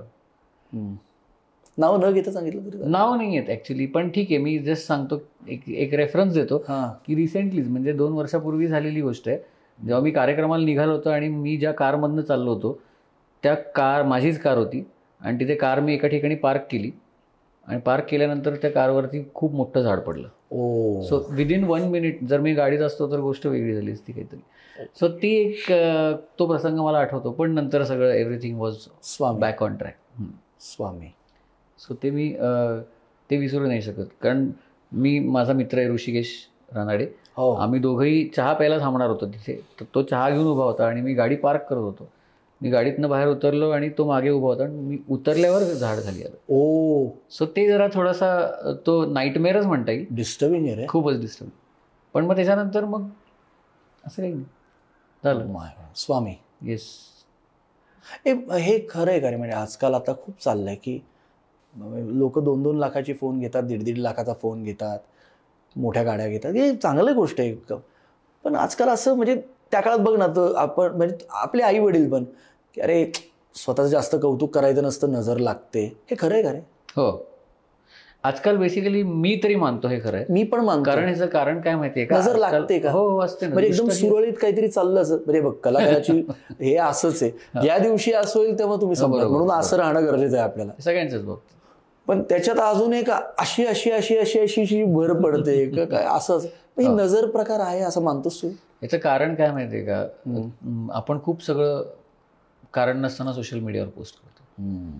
ते कमी केलं पाहिजे. ते जर कमी केलं तर प्रॉब्ली खूप गोष्टी काय आहे ना, हे पर्सनल लाईफ आणि प्रोफेशनल लाईफ मधला जो डिस्टन्स आहे ना, तो ठेवलाच नाहीये कोणी. तो ठेवायला पाहिजे. जर मी माझ्या काही गोष्टी करतोय पर्सनल लाईफ मध्ये, कोकिळा पण म्हणते की सत्य. सो मी माझ्या लाईफमध्ये काही पर्सनल करतोय तर सगळं शेअर करायची गरजच नाही. काही छोटा इव्हेंट काहीच गरज नाही. तो माझ्यासाठी आणि माझ्या पर्सनल लोकांसाठी आहे ना, अफेक्टिव्ह आहे. तर तेवढाच तो शेअर व्हायला पाहिजे. तो सगळ्यांना दाखवायची गरज काय, कारण बाहेर लोक जी बघतायत बसलेली आहेत ती काही फार काही तुझं काही चांगलं व्हावं किंवा तुझ्या बाबतीत खूप काही तुझे हितचिंतकच आहेत बाबा, असं नाही ना. सगळेच हितचिंतक नाही. अच्छा, म्हणजे नजरही लागते. मला असं वाटतं. मलाही वाटतं 100% असेल त्याचे पण त्याचं नजर लागते. म्हणजे असं पण एक म्हणजे मला तुला एक उदाहरण सांगायचं, जेव्हा तू संजू पिक्चरचा किस्सा सांगितलास तू ते गाणं, तर तू हे घरच्यांना सोडून किती लोकांना सांगितलं होतंस? नाही, कोणालाच नाही. हा, कारण मी हे ऐकलं की बाबा जे सांगितलेल्या गोष्टी होत नाही असं पण म्हणतात. नॉर्मली असं बऱ्याचशा कामांमध्ये आता आम्ही मी आत्ता पुढच्या महिन्यात UK ला चाललो. हो, हां, माझी टूर आहे. तर ती मला येताना परफ्यूम घेऊन मी परफ्यूम नाही मी बरं ठीक आहे, मी जॅकेट म्हणतो रे. नक्की नक्की तुझ्यासाठी काय कधी आहे. हा, तू UK ला चाललास. सो तो एक्सपिरियन्स मला आत्ता असा आहे की सुरुवातीला जेव्हा ती टूर सुरू झाली तेव्हा करता करता खूप अडथळे येत गेले. सो आपण तेच म्हणतो ना की नजर आहे का काय आपल्याला कळत नाही, पण गोष्टी अशा असतात की आपल्याला चॅलेंजेस येत राहतात. हो रे. सो किती गोष्टी तुझा प्रश्न आहे की किती गोष्टी शेअर करायच्या आणि किती नाही, आणि काय पोस्ट करायचं तुमच्या गाण्याच्या बद्दल, तुमच्या कामाबद्दल. ते आता ते करावंच लागणार, कारण ते कंपल्सरी दाखवावं लागतं. आजकाल काय झालंय दादा, तुम्ही काम करताय महत्वाचं नाही, तुम्ही कोणासोबत काम करता हेही फार महत्वाचं झालेलं आहे. म्हणजे तेव्हापासूनच आहे, जुनच आहे. आणि प्लस तुम्हाला आता छोट्या छोट्या गोष्टी आपल्याला सोशल मीडियावर टाकतात, कारण ते नाही करता यायला पाहिजे, ते नाही करायला. पण आता काय तू आपलं पण मगाशी बोलून झालं की आता काय चॅनल्स एवढं आपल्या काळात खरंच नव्हतं. त्या काळात जर हे आपलं युट्यूब वगैरे असतं तर कसलं काय काय केलं असतं. म्हणजे ऍब्सोल्युटली माझ्या सारेगामाच्या काळामध्ये पण फेसबुक काहीच नव्हतं. MMS यायचं फक्त फोनवरती. व्हॉट्सअप वगैरे हा प्रकारच नव्हता रे. तेव्हाही कॉईन कधी मी जेव्हा तू 2005-06 साली मला खूप आनंद वाटतो, तू एक गणपतीत नवरात्रीतला कार्यक्रम केला होता तेव्हा मी तुला कॉईन बॉक्सवरून फोन केला होता. तुझ्या घरचा लँडलाईन नंबर अजून माझ्याकडे, तुमच्या घरातला जो लँडलाईन नंबर होता. हा, अशा या सगळ्या गोष्टी नजर लागते. पण म्हणून त्या गोष्टीवरती तू खूप सुंदर उदाहरण दिलंस. पर्सनल आणि प्रोफेशनल मध्ये गॅप ठेवायला पाहिजे. माझं मी सोशल मीडिया वापरतो मेजॉरिटी 90% ऑफ द टाइम्स फक्त प्रोफेशनल जे काही काम चालू आहे जे काही करतो मी तेच पाहिलं. फक्त. बाकी मला मी दुसरं personal काय काही असं टाकत नाही. म्हणजे मी काहीच टाकत नाही personal. वडापाव खाताना आणि नाही, हे नाही, आणि स्टारबक्सची कॉफी पितो असं काही दाखवलं नाही. फार रेअरली कधीतरी एखादा फोटो चांगला आला माझ्याकडनं, मी काही चांगला फोटोग्राफर नाहीये, कॅमेऱ्यातनं आपल्या फोनच्या जे चांगलं समजा आलं तर एखादी स्टोरी पोस्ट करीन, त्याच्यापेक्षा जास्त नाही. माझा मित्र म्हटला की धवल चांदवडकर ऍक्टर सारखे दिसत, पण खूपदा पाहिलं की असं फरदीन खान सारखं लुक येतो. ठीक आहे, चालेल. मला अशा अनेक फरदीन खान दिसायला खूप छान आहे कारण म्हणजे 100% असे अनेक जण म्हटले. आता मला एक येताना हा जो आहे सागर त्यांनी मला सांगितलं. पण मी नक्कीच याला मी म्युझिक व्हिडिओ करणार आहे आणि तू करावा, माझी खूप मनापासून इच्छा आहे. 100% करू. आणि खूप भारी गाणं असेल. येस. आणि तू त्याच्यात कंपोज कर, मी गातो.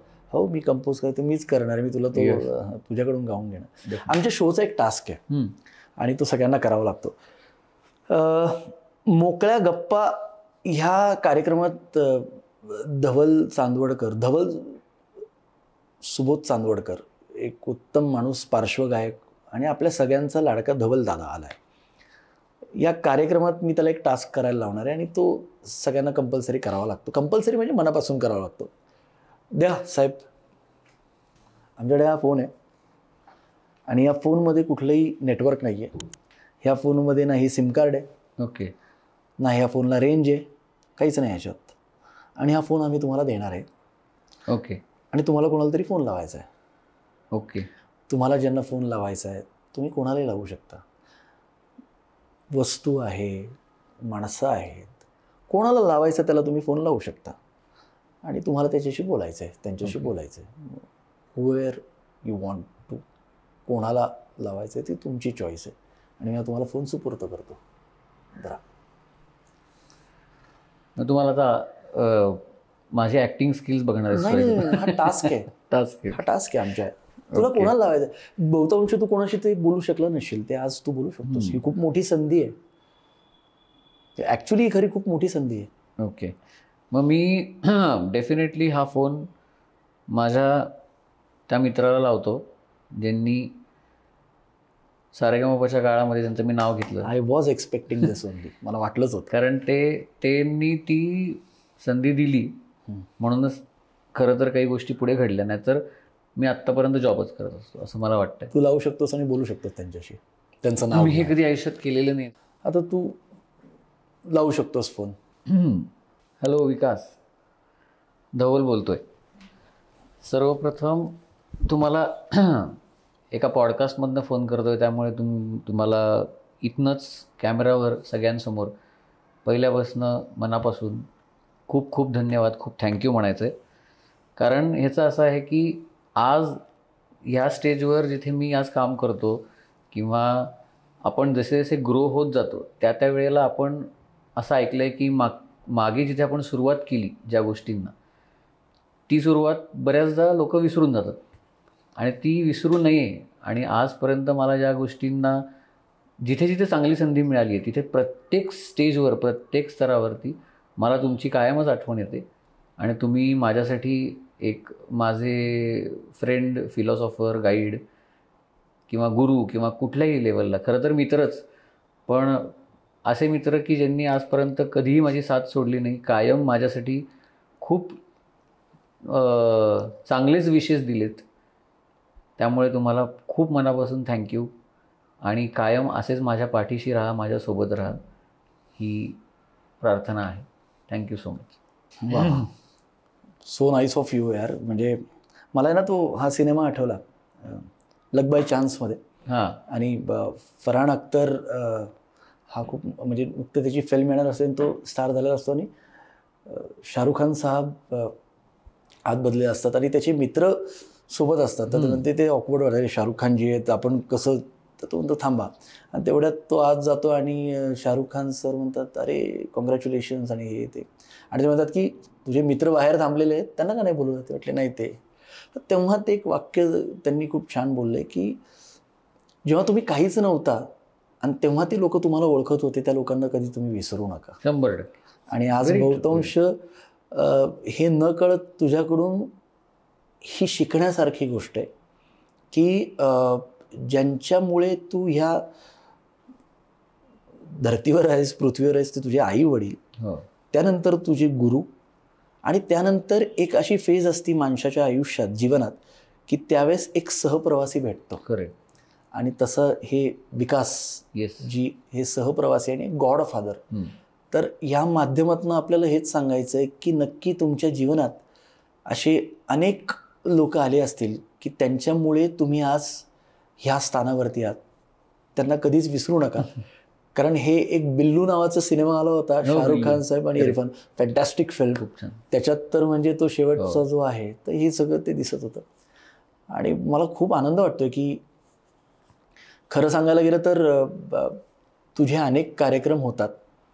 तर ते कार्यक्रम जे तुझे होतात तर ते ह्या पॉडकास्टमधनं आहे. तर असं काही लोकांचे प्रश्न होते की धवल सर हे स्वतःचं एक यूट्यूब चॅनल ओपन करून तुमचे काही जे छान छान गाणी असतील रफी साहेबांचे, तर तुम्ही ते का पोस्ट करत नाही? मला त्यांनी कमेंट्स कराव्यात, टाकाव्यात. मी नक्की त्यांच्या ज्या काही गाण्यांची त्यांची फरमाईश असेल ती नक्की माझ्या युट्यूब चॅनल. तुझे जे सगळे कार्यक्रम जे होतात ते सगळे लाईव्ह तुझ्या चॅनलवरती दिसतात? नाही, माझ्या चॅनलवर लाईव्ह नाही दिसत, पण मी जे काही मला व्हिडिओज मिळतात ते माझ्या चॅनलवर पोस्ट करतो. अच्छा. सो आत्ता जर का यूट्यूब चॅनलवर बघितलं तर माझ्या चॅनलवरती अशी काही माझी गाणी आहेत जी मी स्वतः केली आहेत. काही काही चांगले व्हिडिओज पण पोस्ट केलेत. रिसेंटली अगदीच आत्ता अलीकडच्या काळामधले काही व्हिडिओज मी पोस्ट करायचोय अजून, पण ते नक्की करीन. येस. पुढच्या महिन्यात तू छान टूरला चाललायस, त्याबद्दल तुला खूप खूप शुभेच्छा. थँक्यू. आणि आज एक खूप ऊर्जा देणारा पॉडकास्ट झाला, कारण तुझ्या इतक्या साऱ्या गोष्टी ह्या माहितीच नव्हत्या. तुझा प्रवास हा एवढा सुंदर आणि त्याच्यातून तू अजून सुंदर त्या प्रवासाला केलं, त्याबद्दल तुला खूप शुभेच्छा. थँक्यू. आणि असाच तू खूप मोठा हो आणि लवकरात लवकर तुझे असे अनेक अनेक अनेक अनेक सगळ्या भाषांमध्ये गाणी आमच्या कानावरती यावे आणि आम्ही ती ऐकावी. त्याच्यावरती डान्स नाही करावा, आम्ही नक्की प्रयत्न करू. मनातल्या मनात जर एकदम असं उडत्या चालीचं असेल तर ठीक आहे. अरे डान्स करायला प्रॉब्लेम नाहीये, फक्त मुद्दा असा आहे की डान्सच करा. आम्ही डान्सच करणार नाही, पण नक्की हा प्रयत्न करू. आणि तुला खूप खूप शुभेच्छा, खूप खूप प्रेम आणि थँक्यू व्हेरी मच. थँक्यू धवल दादा, लॉट्स ऑफ लव्ह. तर नक्की पाहत राहा. हे आहेत धवल चांदवडकर दादा आणि त्यांची गाणी आणि त्यांचे बाकीचे जे काही प्रोग्राम्स आहेत ते ह्या चॅनलच्या माध्यमातून आम्ही तुम्हाला नक्की कळवत जाऊ. थँक्यू व्हेरी मच आणि खूप खूप प्रेम, धन्यवाद. नक्की पाहत राहा मोकळ्या गप्पा, powered by Suvidha Sankalp in association with SD films, KK picture arts, Digvijay Joshi म्हणजे chit chat with Digvijay Joshi season 3. धन्यवाद. Thank you very much. धन्यवाद. आता पुढच्या काय गप्पा होतात त्या आमच्या. थँक्यू.